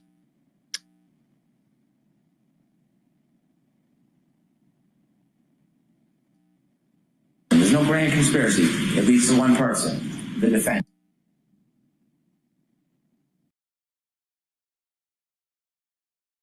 Okay, let's go back to Bloomberg while I look for this. Jeopardized his nuclear diplomacy, the president telling Axios, I don't think so. Maybe the opposite. Maybe now they will negotiate seriously. If you're an investor in these stocks, though, Nora, you're not waiting around to find out, apparently. You're seeing betting on these U.S. defense contractors. And of course, when we think more globally, people have also been looking at those European defense contractors and what they could be potentially capitalizing on. But here in the U.S., we're seeing shares of aerospace and defense firms up about 22% so far this year. So we're seeing Wall Street really backing it. Nora, Melinda, many thanks, reporting from Bloomberg World Headquarters in New York. One of the other amazing components here, we'll talk about it more as we make our way through the program. Great reporting by the Washington Post about Israel's top spy agency, the Mossad, played a very important role here. As Israel launched its air attack, Mossad activated planted drones that had been smuggled into the country, a la Ukraine, the same type of mission we saw Ukraine conduct in Russia, striking missile launchers at a base near Tehran. This according to two people with knowledge of the operation that we're still learning a lot more about. Stay with us here on the fastest. Please go to my store, the-studio-reykjavik.com, and detoxify your body with zeolite. Zeolite is going to bind to heavy metals, toxins, and chemicals, including forever chemicals, and it'll allow you to urinate those out within 6 to 8 hours. Take this every day. Take 2 to 3 drops, small drops underneath your tongue. Drink it with filtered water. Do that every day. In addition, you should clean your environment. Make sure that you drink filtered water. I use zero water filtration system. It's a 5-level filtration system. As long as you get a good filtration system and filter your water, that's super important, all right, for your body. Stay away from processed foods. If you can eat organic, try to do that. In addition, clean the house and keep away or put away and triple wrap and double layer and triple layer the cleaning supplies that you have. If you can, try to use more organic type of cleaning supplies that are more healthy for your environment. But, you know, paints and cleaning supplies, those get into the air within your house, and you're breathing them in. Maybe small concentrations, but you're breathing it in every day, and it affects your immune system and your endocrine system. They become endocrine disruptors. So you want to reduce your exposure as much as possible. In addition, take the zeolite, and you're filtering out these toxins on a regular basis. Now, some people prefer, instead of taking it every day, to take a more intense cleansing of the body and do that once or twice a year. Now, for those people, you take the zeolite, take about 5 drops. You can do more. You can go up to about 10 small drops. But the thing is drink it with filtered water, do that every day. And then what you do is then you do that for the whole bottle, and then do that once or twice a year. But my recommendation is that you do 2 or 3 drops every day throughout the whole year. I think that's better. But again, drink filtered water, make sure you stop eating processed foods, try to eat organic, and clean your environment and double layer, triple layer those cleaning supplies that you need in your home, so you're not disrupting your endocrine system. So please go to my store, the-studio-reykjavik.com, and get the zeolite. Very high quality. All right. Everything on my store is high quality. Maybe a little bit more expensive, but it's very high quality. So please go to my store and get the collagen. Collagen will help with your skin, your hair, your nails, your joints, your cartilage, your musculature, and your bones. It's dual purpose. The typical amino acid profile is shown on the screen here. You can also see the label on my store, the-studio-reykjavik.com. It's a powder. This is a month supply. Take it every day. You get a big scooper.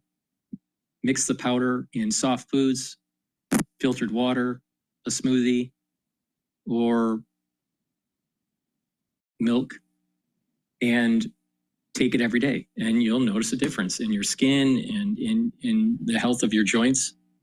Do some resistance training to get added benefit for your joints, your musculature, and for your bone density.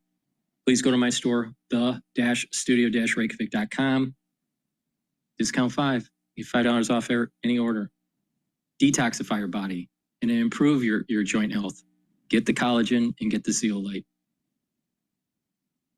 Down by 20 points now, a decline there of 0.3%. We've got the Dow Jones Industrial Average down 390 on the Dow, a decline of 0.9%. Nasdaq down 78, drop there of 0.4%. The Bloomberg Mag 7 Index just about flat on the day, down less than 0.1%. The 10-year 4.42%, with the 2-year currently yielding 3.96%. Spot gold is up $36 the ounce, higher by 1.1%. And oil traders do remain on edge. Again, West Texas Intermediate crude up 5.5%. Brent, the global benchmark, up 5.5%. Brent, by the way, 73.16 a barrel. WTI 71.79 right now. Defense contractors and arms manufacturers moving higher as conflict escalations spark elevated military spending. Shares of Northrop Grumman up 3.6%. Lockheed Martin up by 3.5%. And RTX Corp, it is advancing by 3.3%. Again, recapping, the S&P lower by 0.3%. We are up session lows. For on-demand news, 24 hours a day, subscribe to Bloomberg News Now, wherever you get your podcasts. And back we go to Washington. Once again, your host. Here he is, Joe Matthew. All right, Charlie Pellet. Thanks, Charlie. We'll be back shortly with more on the Friday trade here, impacted once again by what's happening in the world of politics, and specifically today, geopolitics, with headlines crossing the terminal now. The International Energy Agency commenting on an email here, the IAEA activating its Incident and Emergency Center on Iran attacks. We had heard earlier that they had not measured radiation at dangerous levels around the uranium enrichment sites bombed by Israel. The IAEA commenting that it is in continuous contact with Iran on potential hazards. There's a big question here about response, about retaliation. We know for a fact that about 100 drones were sent back from Iran toward Israel. Most of them were knocked down. We don't have much of any recorded damage, and very few people believe that will be it. We actually had a conversation earlier today. My colleague Anne-Marie Hordern on Bloomberg Surveillance on Bloomberg TV, speaking with Israel's UN Ambassador Danny Danon. Listen. We took into consideration that there will be retaliation, Anne-Marie. Will it be proportional? Well, they know that we have capabilities as well. So they will have to think, twice before they attack us and what they are doing. And I would say that today we can reach every target in Iran. We have the control. We have the voice now of Holly Dagres, Senior Fellow at the Washington Institute, for her take on this. Holly, it's great to have you back on Bloomberg. Thank you for joining us. What is next in retaliation from Iran? Well, I think that the Iranians are currently trying to assess the damage. So it's, and a lot of us analysts as well, to understand what capabilities do they still. It's not just assessing the damage. The Israelis killed their military apparatus. They don't have any people in control. So we'd like to know, do they have the capabilities still to actually respond to Israel?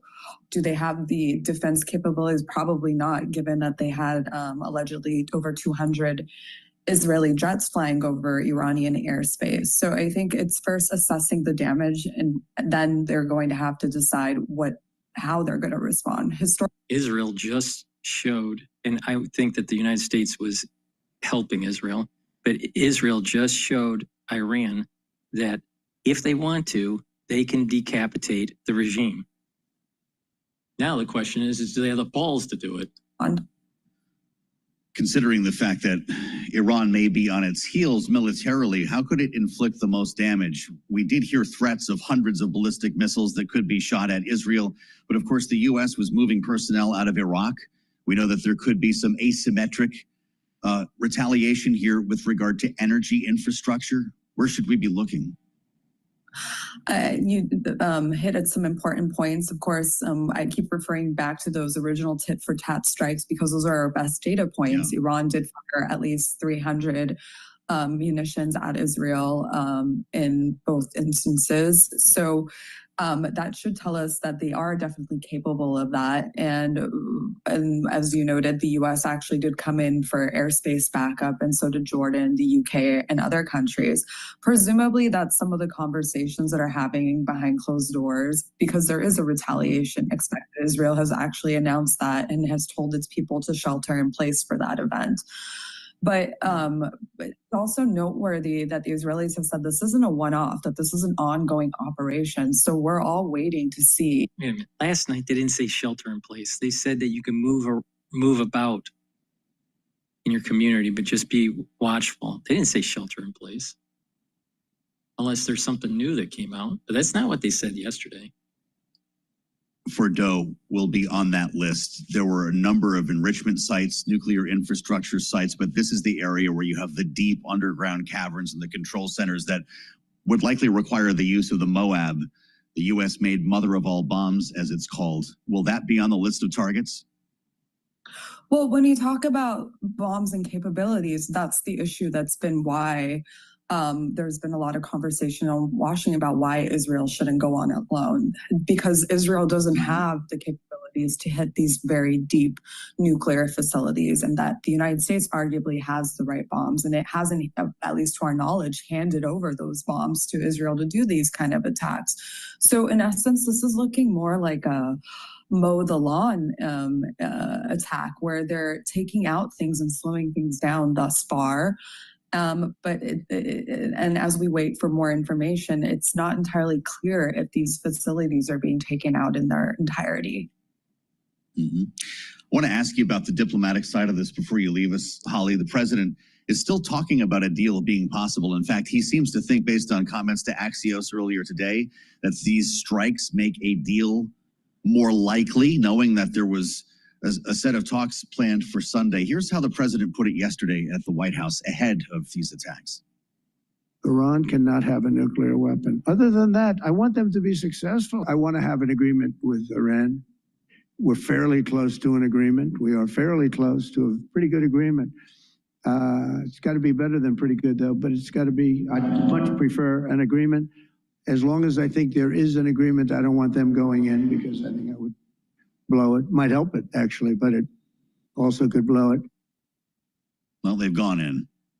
What are the chances now, Holly?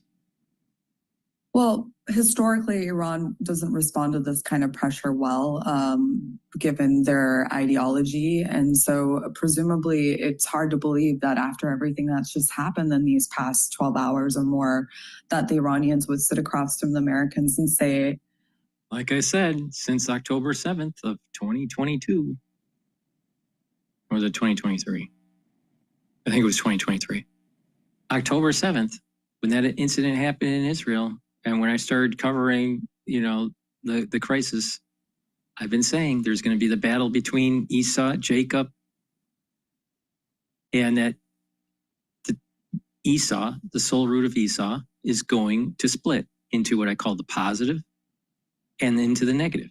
And the negative is going to die. And it manifests in this world harshly. It manifests in this plane, in this reality, through killing the Ayatollah. And this has been written down for thousands of years. This is nothing new. This is not a zeitgeist of contemporary history.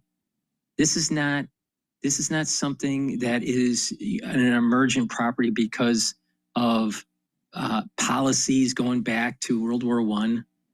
This has been written down for a long time, the battle between Esau and Jacob. And Esau repents and aligns with Jacob, and the ones that don't die. And guess what? The Ayatollah in that regime is the manifestation of Esau. Negative. Now, it's much more complicated than the way I just said it. There's more to it. There's more nuance to it. But that's the broad brush stroke of this.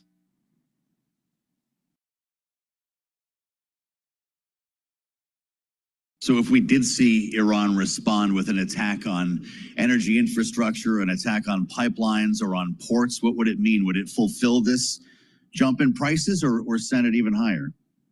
Exactly. It might fulfill the current jump in prices. It might get to 80, but I published today, I think 80 is a new 100.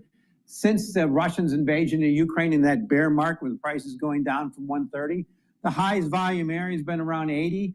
To get above there, you have to have some major enduring cut in production. But even if they shut it off in the short term, it's going to incentivize more supply. And remember, the massive incremental supply is really coming from South America, OPEC too. It'll turn MOPEC back on. And we have actually declining demand from China. So the situation for this is bad. And if crude oil stays high, it tilts that world towards a global recession, which we're already kind of leaning there already, as indicated by rising gold and falling crude oil. Wow, really interesting. It's not what I expected to hear from you, Mike, and that's why we like to talk, of course, because you're the expert here. But we all grew up thinking that this was the end. When you see the headline that Israel has attacked Tehran, head for the hills, start stockpiling oil and gas. This is a remarkable reaction then, isn't it? Well, I like how you brought that up. As we grew up, I got a question saying, do I believe in reincarnation? There is the concept that people get reincarnated. But if reincarnation in the purest sense is normally you get reincarnated into something else and not into a human being. Did people get reborn? Yeah, there's a rebirth that takes place too through the resurrection. But in reincarnation, there is part of a belief system within Judaism where people do get reincarnated, but that's because they didn't do enough mitzvahs and they have to become like a tree or a bird or a fish, and they have to do something that just enough to relive their life in a reincarnated form to be able to reach a higher plane in the celestial world. But not everybody gets reincarnated. It's a rare case. demand. But the price right now you mentioned is down about 10% from this time last year. It's a seasonal factor. Come next year, I think it's going to be closer to a 2 handle, particularly if we get a little bit of rollover in U.S. Usually what happens is if someone dies, they don't fulfill that. They don't do what they were supposed to do. They have to be cleansed in Gehenna. And then and usually that takes up to 11 months. Now what that means, I'm not sure because time is relative, but it's stated that it takes no longer than 11 months. And then your soul is purified to be able to be in the higher celestial realms. And depending on what kind of life you had, depends on what level you are in the celestial realm. Most people don't get reincarnated. Now, it's a rare case where someone needs extra help to be able to get into that celestial realm, even after the purification of Gehenna.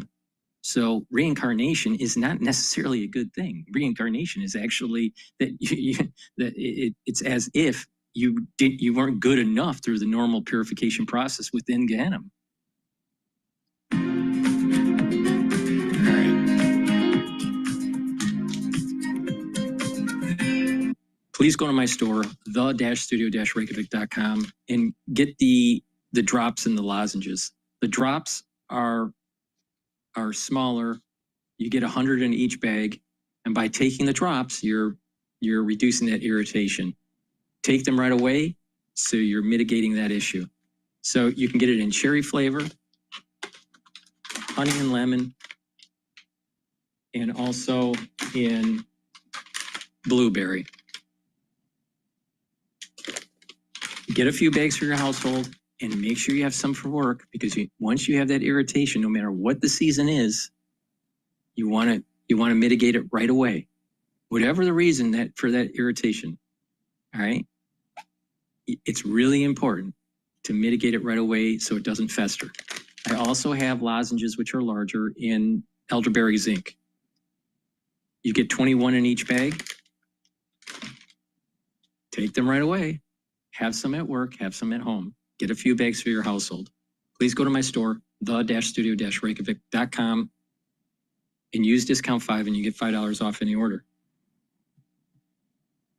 Another great supplement that I have is heirloom barley. Heirloom barley is a high density protein. It's a powder. You mix it with soft foods, filtered water, milk, even a smoothie.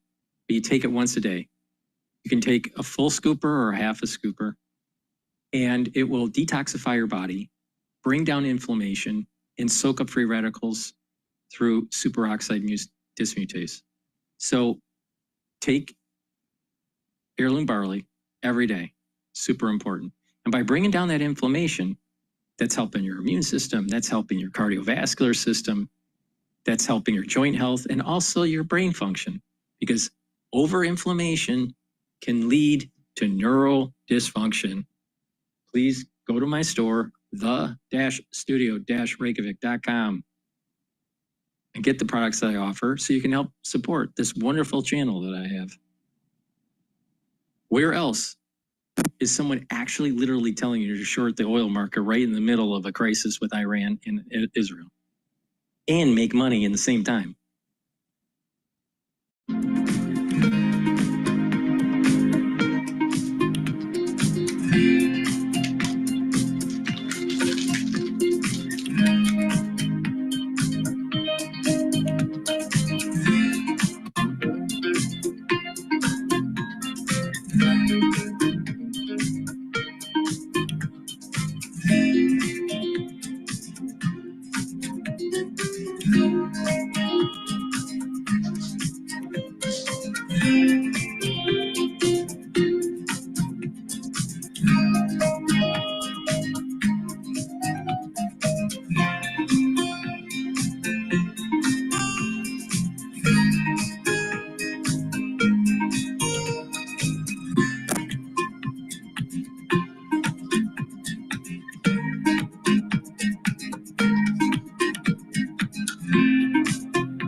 It's 12:40 on Wall Street. We do check markets all day long here at Bloomberg. Just getting word that Delta is now suspending New York, Tel Aviv flights following the Iran bombing. Delta says those flights will be paused through August 31st. Delta shares down today by 1.8%. Global markets moving into defensive mode after Israeli airstrikes on Iranian nuclear targets sent oil sharply higher. West Texas Intermediate crude up 6.1% right now. The Dow, the S&P, NASDAQ all in the red. S&P down 30, drop there of 0.5%. The Dow right now down 483, a decline of 1.1%, while NASDAQ is down 108, with the NASDAQ Composite Index down 0.5%. 10-year yield at 4.43%, with the 2-year currently yielding 3.97%. Gold is now up $43 the ounce, up 1.3%. And again, West Texas Intermediate crude surging 6.1%, have been up as much as 14%. Brent, the global benchmark, up now by just about 6%. Business executives around the globe are monitoring developments in the Middle East. Jim Farley is the president and CEO of Ford Motor, and Bloomberg spoke with him at Le Mans. Large spikes, big changes in oil prices and gas prices have huge impacts on our demand. We see truck and full-size SUV demand go down when there are big spikes. Happen in 08, happened many times. So no, I don't think car business likes big changes for the consumer. It's very stressful for them. Ford shares down now by 0.7%. As I mentioned, airline stocks lower. Delta Airlines down 1.7%. UAL, United Airlines Holdings, parent of United, down 2.3%, and American Airlines Group down by 2.6%. Recapping, stocks lower, S&P down 0.5% for on-demand news 24 hours a day. Subscribe to Bloomberg News now wherever you get your podcasts. And Balance of Power continues right now. Back we go to Washington. Once again, your host, Joe Matthew. All right, Charlie Pellet, thank you. It's been an awfully busy day here in the Bloomberg Washington, D.C. Bureau. Has certainly been the case for Bloomberg News around the world as we follow the headlines here that continue to cross the terminal. I'm Joe Matthew in Washington. Thank you for joining us here on Bloomberg Radio, satellite radio, channel 121 on YouTube. Search Bloomberg Business News Live to find our live stream on YouTube, as well Bloomberg Originals, with our continuing coverage here that's going to continue rolling through the day, because we have a lot to learn about not only what happened last evening in Israel's strikes against Iran nuclear facilities, against its top military commanders, but of course the retaliation that we're expecting, and frankly the continued attacks by Israel. Benjamin Netanyahu making it clear they are not done. This could last days. Jets have been scrambled again. There was another round of strikes that apparently set off air defenses in Iran, and we are now seeing headlines from the IDF. This is important. Sirens in Jerusalem are now being heard after a projectile was fired from Yemen. Of course, remembering our truce, if I can use that word, with Houthi rebels in Yemen who were interfering with shipping in the Red Sea. All of this could be renewed at this moment. Reuters citing Israeli military on continuing attacks. Of course, as we get into the evening there, we could have a lot more to talk about. Israeli attacks focusing on missile launchers and drone sites. Now, Reuters says, Israel says its Air Force is continuing to attack Iran. This is happening as I speak to you here on Bloomberg Radio. I want to back up a little bit to 11 a.m. Eastern Time. Less than 2 hours ago, President Trump was scheduled to be in the Situation Room for a meeting of his National Security Council. We have not heard that that meeting has concluded. He may still be in there now. That is also likely why we're not seeing continued posts on Truth Social. He did post a short time before he went into the Situation Room. And there were a couple of things that were really interesting knowing so far, at least on an official level, has said that the U.S. was not involved. Secretary of State Marco Rubio calling the Israeli strikes a unilateral action in his statement last evening, saying point blank, the United States was not involved. He said the Trump administration's top priority, as you can see on YouTube, is protecting American forces in the region. But of course, Donald Trump had many different things to say about this, talking about the use of U.S. military equipment. He says more lethal than anywhere else in the world by far, that Israel has a lot of it, with much more to come. He also said, I gave Iran a chance after chance to make a deal. I told them in the strongest words to just do it. But no matter how hard they tried, no matter how close they got, they just couldn't get it done. He also then referred to this as day 61 in a separate post before he entered the Situation Room. 2 months ago, the president writes, I gave Iran a 60-day ultimatum to make a deal. They should have done it. Today is day 61, implying that he was the force behind this. The president says, I told them what to do, but they just couldn't get there. Now they have perhaps a second chance. Let's assemble our panel. I'm really glad both Rick Davis and Jeannie Shanzano are with us today. Bloomberg Politics contributors, Rick, of course, Republican strategist and partner at Stone Court Capital. Jeannie is a senior democracy fellow at the Center for the Study of the Presidency in Congress. Let's get into all of this, guys. Good to see you here. It's our first chance to talk since this all happened last evening. Rick, I'm going to start with you on the messaging that's coming from the White House. Are we to believe the United States was involved or not? Yes. Yeah, it seems like we're doing everything we can to distance ourselves from the attack. Typically, we would lean in and say we've got their back. You would think there'd be a carrier group headed toward Israel. You would think that we would be sharing intelligence and the kinds of sort of standard things we do for our allies. But in this case, the administration seems to be going out of its way to say, hey, we didn't do any of that. And this is day one. Obviously, there's a lot more to be done. Taking credit for the kind of weaponry that Israelis flying and launching is kind of overtaken by events in the sense that that's already engagement.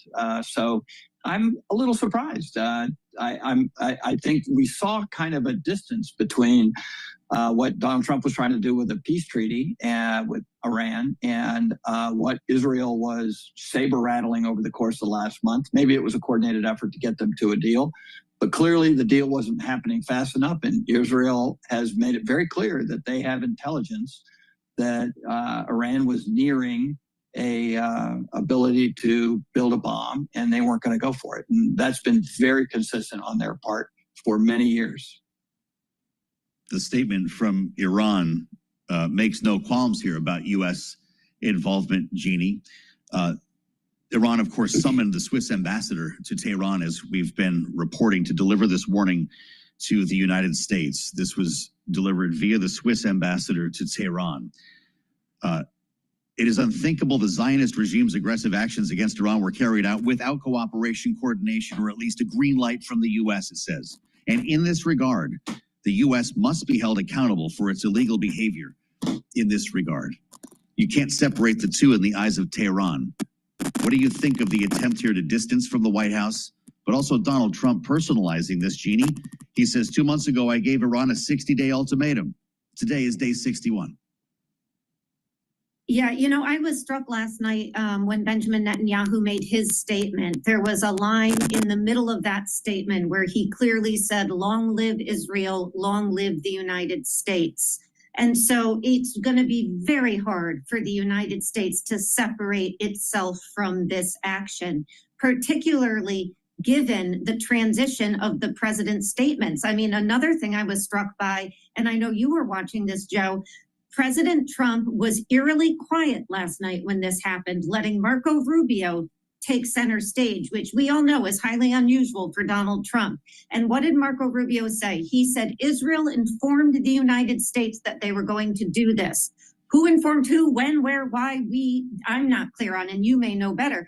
But the reality is that if the U.S. wanted to stop this, they likely could have. And we have seen an evolution because this morning, and Donald Trump, you read some of it, has been truthing all morning with these increasingly sort of loud statements about, you know, just do it, come to the table, sort of bullish in his remarks today. So, you know, all of that I think is very striking. But I think when you get down to it, what we're seeing is that Benjamin Netanyahu knew if Iran and the U.S. strike a nuclear deal, his window in which to attack is gone and over. And this is something he's been intent on doing since he held up that picture in 2012, 2013 at the UN. So he went out and he did it, and the United States didn't stop it. And for that, I think we are likely going to see some attempt at retaliation by Iran. An important headline just crossed from the Associated Press. Rick, we've been waiting to see if this was in fact going to happen.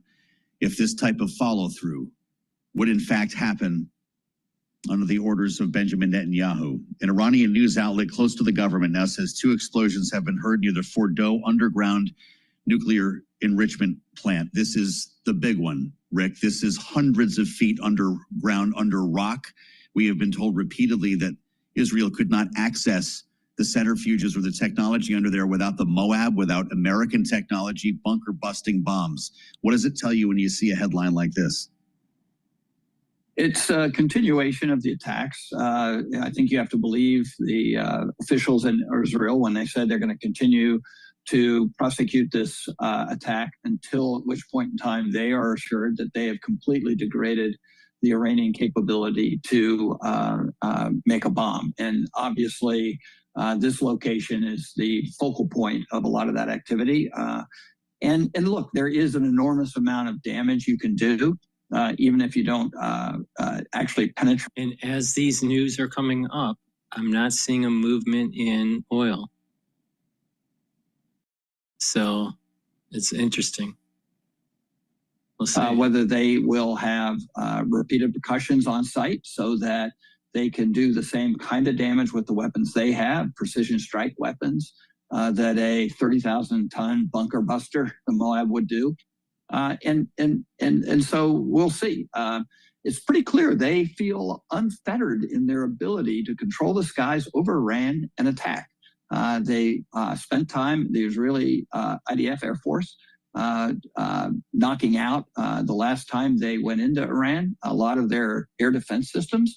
It seems to be that those things are still not very effective against the attacks from the air that Israel is perpetrating. Jeannie, it's going to be interesting to find out what Israel's neighbors, beginning with Jordan, think of this. You put more than 200 warplanes in the air. You have to cross through airspace beyond your own. What will this mean for Jordan? What will this mean for Saudi Arabia and their relationships with the United States? You know, I think we're still in a wait and see mode on that. It shouldn't be lost on any of us that it was just yesterday, for the first time in, I think, 20 years, the International Atomic Energy Agency said Iran was not complying with its nuclear non-proliferation obligations. That was a big moment, and none of their neighbors are immune from that kind of statement. So how this impacts our relationship with these neighboring countries is important. You know, we still don't know. It's hard for me to believe that Witkoff would be meeting in Oman with Iran this weekend on Sunday, but that still seems to be maybe in the offing. It's hard again for me to believe that. So much of this is still up in the air. And, you know, the divide that we're talking about between Netanyahu and Trump, by the way, you see it repeated in the MAGA movement. You hear Tucker Carlson just the other day, don't bomb, you know, don't do it, Israel. And then you have other more traditional hawks in the Republican Party supporting it. And so there's very much division both at home as it pertains to this, and the U.S.'s role in it, which again is still unclear, and what this is going to mean going forward for our alliances in the Middle East just after the president's trip, visiting so many of those neighbors you just mentioned. It's a really great point you bring up here, Rick, and I'm wondering your thoughts on the split in MAGA. Charlie Kirk was on immediately after. I don't quote Charlie Kirk very often after the strikes. He said, how does the America First foreign policy doctrine and foreign policy agenda stay consistent with this right now? Does this White House have an answer? I don't think they even address it. First of all, they will send people out within the movement and say it's not our task to degrade the Iranian capabilities to make a bomb. Israel's done that themselves without our cooperation, right? I have no doubt that part of this distancing from the event is a head fake to the political realities of the MAGA movement. But this isn't the first time MAGA has been scratching their head over exactly what Donald Trump's up to with his foreign policy. It is not consistent with the protectionist attitudes that he's campaigned on.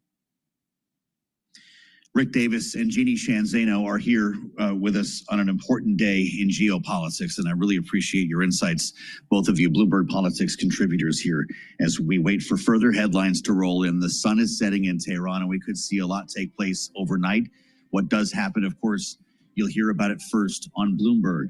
Coming up next, we'll welcome our global television audience to the conversation. Kaylee Lyons will be with us, and I want to let you know next hour we're going to be joined by Chuck Hagel, the former Secretary of Defense, with his take on what's happened and what might come next. Israel is not done, and we're still waiting for a more concerted retaliation from Iran.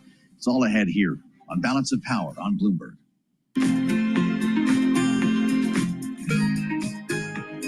I want to go to, I wish we get a little bit more information about what's going on with this new strike.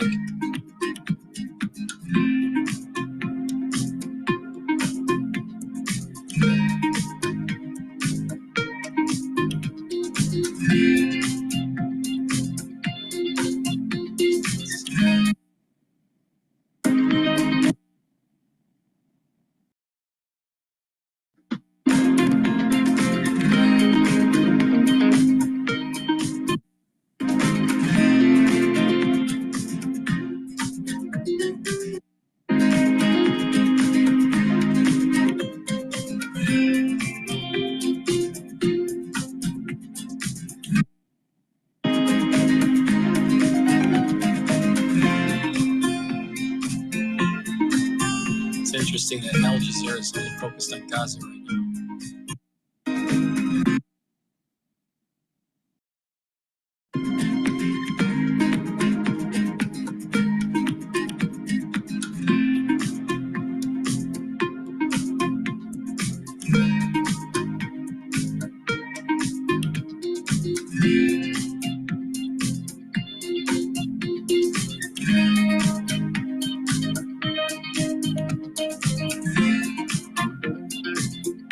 Listen to CNBC.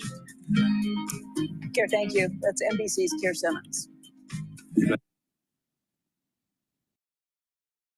Kaplan, who is former Dallas Fed president, and you know what we were going to talk about. Obviously, we're CPI, PPI, things like that, Rob. But at this point, we have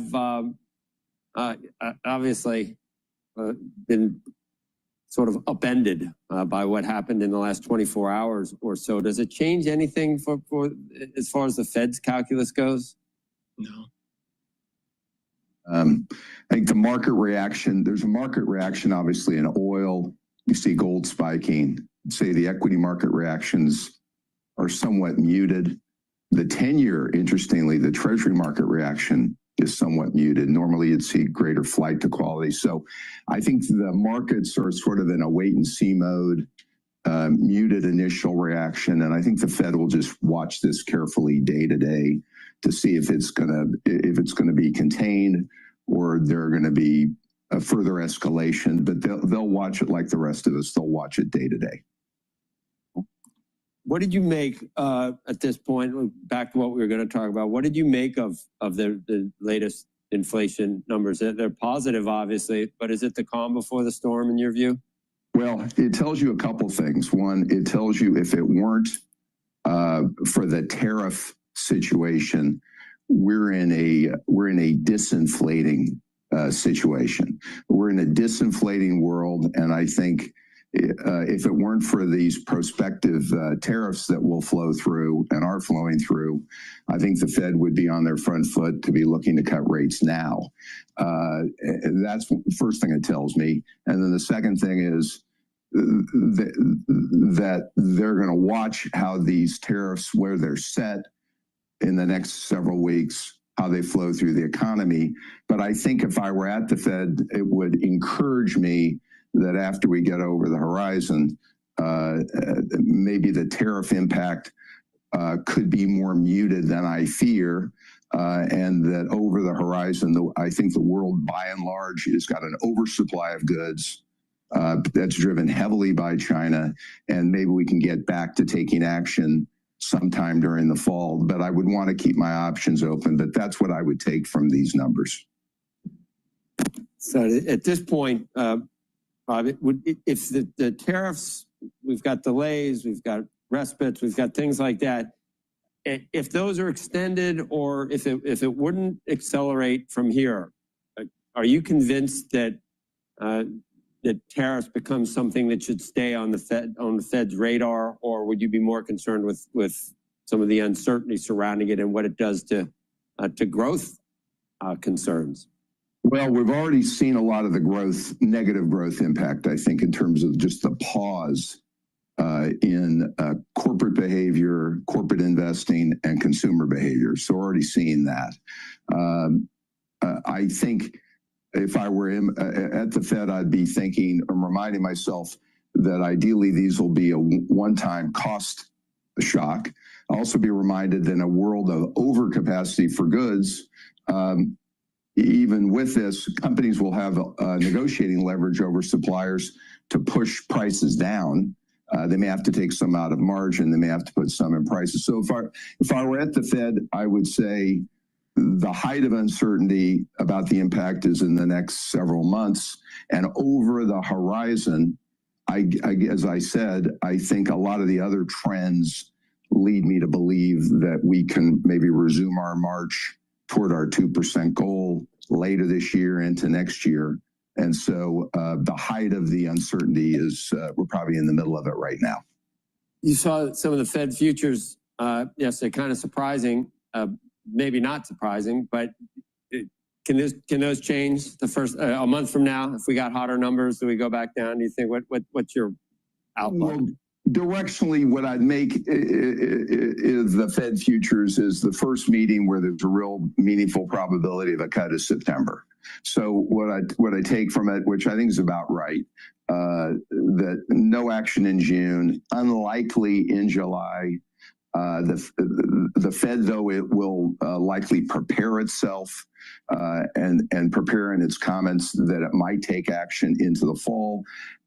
But we still don't know what the tariff rates are. And we still have a budget bill and a tax bill that has not yet been passed. And we'll see over the summer what the details of that are. And so it just tells you that the summer is going to be spent processing this. Obviously, there'll be tension in certain parties wanting the Fed to take action sooner. And I think the Fed will be on its front foot, but it's got to understand what the facts are on tariffs and how they flow through. And I think it still needs a little bit more information in order to see that situation clarify. Rob, if you were on the Fed, would you really be looking at the details of the big, beautiful bill? Would that have any influence on whether you cut rates or left rates the same? The main things I'd be looking at are well, two things. Number one, we're going on the margin from more government-directed spending, American Rescue Act, Inflation Reduction Act, Infrastructure CHIPS Act, very directed, to less of that. And to the extent we're going to run deficits, it's more tax-related, more money in people's pockets, which I think will be less inflationary. So that's one thing I will take from it than maybe the previous approach. And then the second comment would be, I started the year thinking that deficits would likely be going down and the budget fiscal might be contractionary. And we're now getting to the point it may be neutral or expansionary. So it reduces my thought that we're going to have a recession. I think probabilities of recession are going down. We're in a relatively tight job market. Companies they're not hiring as much, but they're also not firing because the job market's so tight. So all that makes me believe that we're going to have some growth stability, sluggish but stable. And my main focus ought to be on seeing how these tariffs will flow through, and then getting myself ready to potentially take action.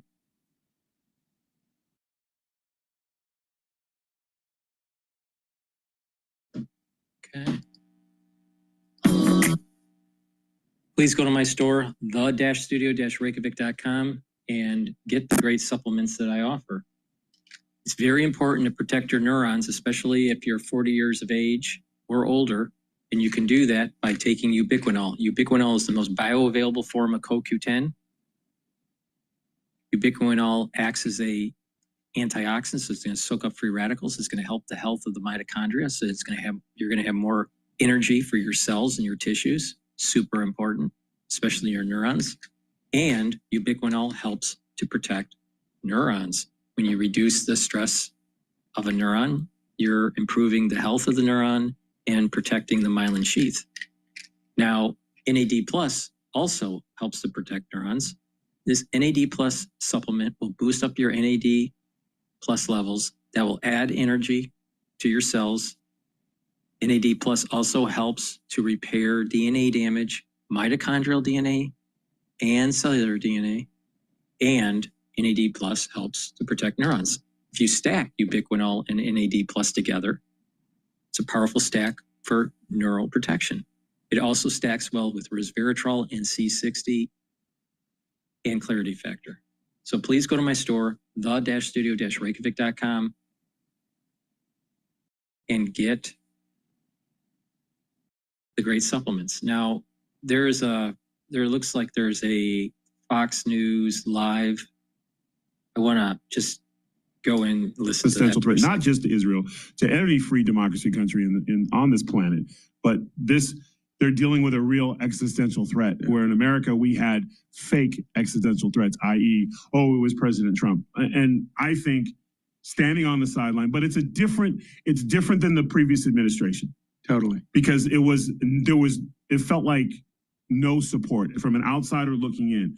It felt like there was no support, or there was always a questioning. I want pictures and data on what's going on, not op-eds. What's going on here?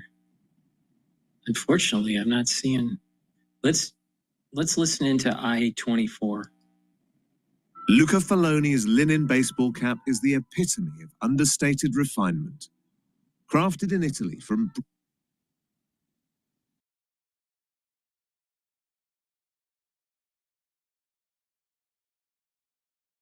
They're just panning.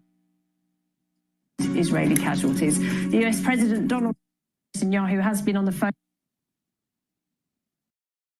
All they're doing is panning with the camera. I'm not sure why. All right. Let's see GB News. Well, of course, are very concerned about what may be a protracted campaign. They have been warned by the political leaders and military leaders this evening that the efforts to try to degrade and dismantle Iran's nuclear program may take some time. We're also getting reports of a fresh wave of attacks from Israel on Iran late this afternoon into this evening, with one report suggesting that one of the residences of Iran's supreme leader, Ayatollah Khamenei, has been struck. So we're trying to bottom out those reports, but we know, of course, of the devastating attacks that Israel launched overnight and again this morning, targeting multiple commanders in the Revolutionary Guard and other military figures, taking out actually the commander of Iran's Revolutionary Guard. Also, according to Iran, killing 6 nuclear scientists, and also, according to Israel, and this has been confirmed by the International Atomic Energy Agency, that a number of nuclear sites within Iran have been targeted. Michelle, this is the showdown that many people have been dreading for years. Israel had warned Iran that it would not tolerate any progress that Iran made towards obtaining a nuclear weapon. The discussions between the US and Iran in recent weeks with a view to coming to a peaceful resolution on this, something that all sides could be happy with. But the US have said that Iran has just not been an honest broker here. There are talks that are still scheduled for Sunday. Donald Trump has said this evening that it's not too late for Iran to pull back from the brink, but he said there are more and very significant attacks that are going to be launched by Israel in the hours and days ahead. So what does this mean for us here? What's been the UK response? What should the UK response be, if any? Well, interestingly, there has been a phone call just recently between Prime Minister Sir Keir Starmer and the Israeli Prime Minister Benjamin Netanyahu, in which Prime Minister Starmer reiterated Ninja One is a scalable solution. It's built on a modern SaaS architecture and it's future-proof. We couldn't do it without a remote monitoring and management tool like Ninja One. Ninja One brought a peace of mind that I know that this tool is going to work for our cloud servers and end user devices. We're not just looking at 100,000 devices today, it's several 100,000 devices or more in the years to come. And we're 100% all in with Ninja One.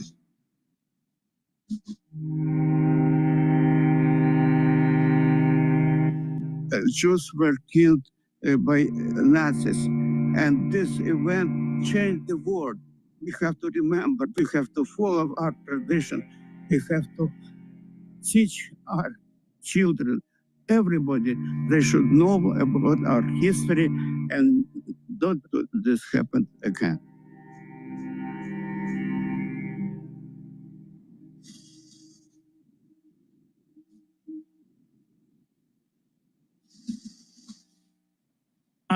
launches more capable munitions at Israel. And by that, I mean missiles, and in particular, ballistic missiles. However, having said that, we understand through intelligence sources that the Iranian military apparatus is in a state of utter disarray this evening after effectively this decapitation move by the Israelis to go after the senior military leadership. We've seen it before with Hezbollah, the terrorist proxy of Iran in southern Lebanon, and now we're witnessing that same sort of strategy playing out in Iran, because as well as the nuclear sites, as well as these senior commanders and nuclear scientists, they have been taking out the remainder of Iran's air defense systems and Iran's capability, they hope, to launch missiles and ballistic missiles in particular towards Tel Aviv.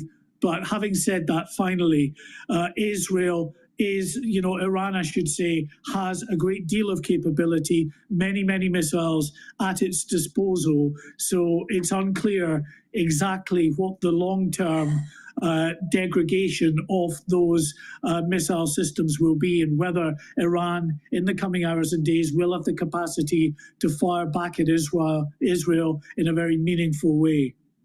Goodness gracious me, what an absolute mess. Mark White, thank you for bringing us up to speed on that.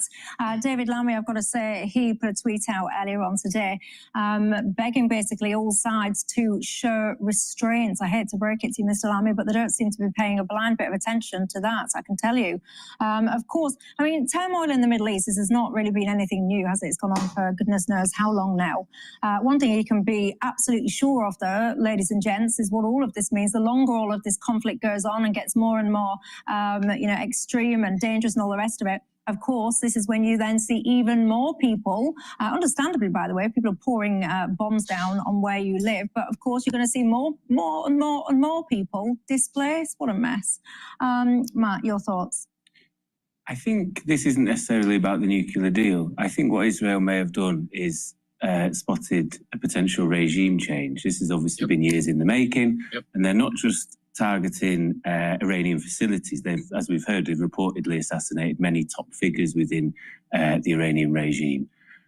I think if that is the case, I wouldn't be surprised, therefore, if America and then ourselves row in behind, which is also a cause for concern, because if that is the case, is there a serious day after sort of plan for what Iran looks like? It never normally goes well in the Middle East, and I think Israel don't even have a sort of day after plan for Gaza, let alone things like Iran, because at the moment Iran is sort of unusually quite weakened through their proxies. Hezbollah are all over the show, Hamas are the same, and I think this is maybe what Israel are doing. They've spied an opportunity for regime change in Iran. Well, there'll be many of you at home saying, do you know what, Michelle, I just want the UK to... Please go to my store, the-studio-reykjavik.com, and take this stack here to help with your cardiovascular health and your bone density. Taking calcium and take vitamin K2 and vitamin D3. They'll help to absorb that calcium. and do resistance training. And by doing that, you're going to get more bone density over time. Very important. To increase the efficacy of absorbing that calcium with D3, make sure that you take magnesium, and you can get that from my store through the magnesium and zinc supplement, the vitamin C and magnesium, or the Boomer Boost. But take the D3 and the K2 and do the resistance training. Make sure you're taking calcium, and that's going to help you build bone. Now, in terms of cardiovascular, by taking D3 and K2, it's also going to help pull out some of that calcium deposits in the plaque that is formed and reduce further calcium plaque formation. Now, there's a protocol that helps to actually reduce plaque, all right? Take a look at the cardiovascular health box that I have, the longevity cardiovascular box. I'll talk about that in a different video, but please go to my store, the-studio-reykjavik.com, and get the D3 and the K2 supplement.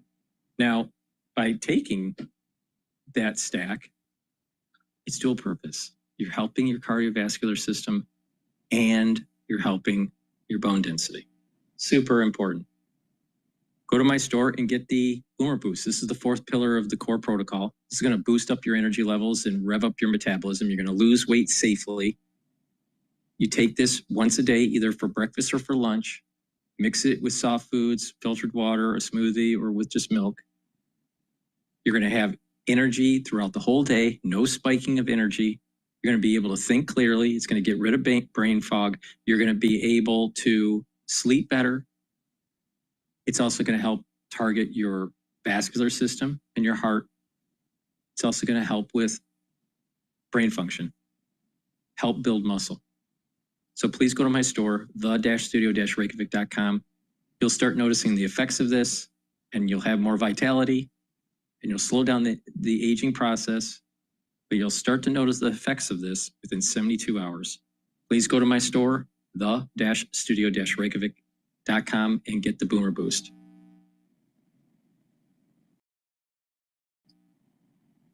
Oh, in Jordan, I think we're going to need to watch very, very closely. But I'm sure that the Jordanians are deeply, deeply concerned about the spillover of this conflict into their country. Mona Yakubian, Director of the Middle East Program at the Center for Strategic and International Studies, CSIS. Thank you so much for the insights. With more breaking news on the terminal, the Kremlin saying that Vladimir Putin spoke with Israel and Iranian leaders. The Russian president had phone calls with both today, Kaylee. Remarkable development as we wait for input from Russia and China on this. The former Secretary of Defense, Chuck Hagel, is going to join us later this hour, right here on Balance of Power, only on Bloomberg. Please go to my store, the-studio-reykjavik.com, and get the C60. You can get it in MCT coconut oil, in avocado oil, or extra virgin olive oil. You can get it in a 2 ounce, a 4 ounce, or an 8 ounce configuration. It is cheaper to purchase the higher ounce configuration because it's cheaper per ounce. All right. So it behooves you to get the higher ounce configuration. Now, C60 is a very powerful, very potent antioxidant that has to be in a lipid. That's why it's in an oil, so you can properly absorb it. You take it on an empty stomach for best absorption. Take a teaspoon a day, every day. Let me repeat that. Take a teaspoon a day, every day. All right. And what's going to happen is you're going to soak up those free radicals. There's going to be less stress in the cells and your tissues. Your organ systems are going to perform better. Your glands are going to perform better. Your immune system will perform better. Your neurons will perform better. And you are soaking up free radicals in your blood, which means that you're reducing the chances of having oxidized LDL. Oxidized LDL leads to plaque. That's bad for your for your vascular system. So please go to my store, the-studio-reykjavik.com, and get the C60. Now, C60 is going to soak up those free radicals. It's hundreds of times, if not 1,000 times more potent than vitamin C. One vitamin C molecule versus one C60 molecule. A vitamin C molecule can only neutralize one free radical. One molecule of C60 can neutralize hundreds, if not 1,000 free radicals. This is the reason why it's so potent. And in addition, C60 will soak up those free radicals, improve the health of the mitochondria. You're going to have more energy, and your cells are going to perform better. And when you do that, then what's going to happen is that your tissues are going to perform better. Your organ systems are going to perform better. All right? By soaking up free radicals at the neural level, within the neuron, you're reducing the stress of the neuron. If you're reducing stress in the neuron, the myelin sheath is going to be healthier. And your mitochondria is going to be healthier. You're going to have more ATP, and you need lots of ATP to run those neurons. And when the neurons are functioning correctly, you're going to have positive neuroplasticity. That means you're going to think faster. You're going to have better memory. And like I said, there's going to be many people that need to start protecting their neurons, especially when you hit age 40. And in the next 5 years to 10 years, you're going to notice a lot of people having issues, cognitive issues, or kinematic issues, gait issues. Well, if you take C60, you'll soak up those free radicals and help the health of those cells and boost up the health of the mitochondria and the energy levels. Super important. Okay? So please go to my store, the-studio-reykjavik.com. Get the C60. Take it every day. I've been taking C60 since 2016. Every day. All right? So please go to my store, the-studio-reykjavik.com. In addition, C60 also helps the basal layer of your skin. That's where you generate new skin cells. All right? When you're improving the basal layer of your skin cells, what's happening is you're improving your skin. So it's not just the previous organ systems that I was talking about. You're actually improving your skin too. But the point here is that after a year of taking it, you are going to see a noticeable difference in your visually in your aging. It's going to slow down the aging process, especially if you couple it with the core protocol. The core protocol is max 35 or max 14 or cleanse. That helps to boost up your immune system. That's the first pillar. The second pillar is the C60 that soaks up those free radicals, and it's very potent. The third pillar is the turmeric, the ashwagandha, and the lignans to boost up that immune system and help with vascular health. And the boomer boost to boost up those energy levels and to rev up the metabolism. If you noticed, I'm targeting issues that are common in the aging process. When you age, your mitochondrial health goes down. When you age, you build up more free radicals. When you age, you have less energy. Your immune system goes down. So if you target these things within the core protocol, you are slowing down that whole aging process. All right, so listen to me and have more vitality, or don't listen to me and be on pharmacopoeia. It's up to you. Honestly, I don't care. So please go to my store, the-studio-reykjavik.com. Use discount 5, you get $5 off. Take my advice or don't take my advice. It's up to you. Thank you for listening and have a nice day. Oh, by the way, short oil.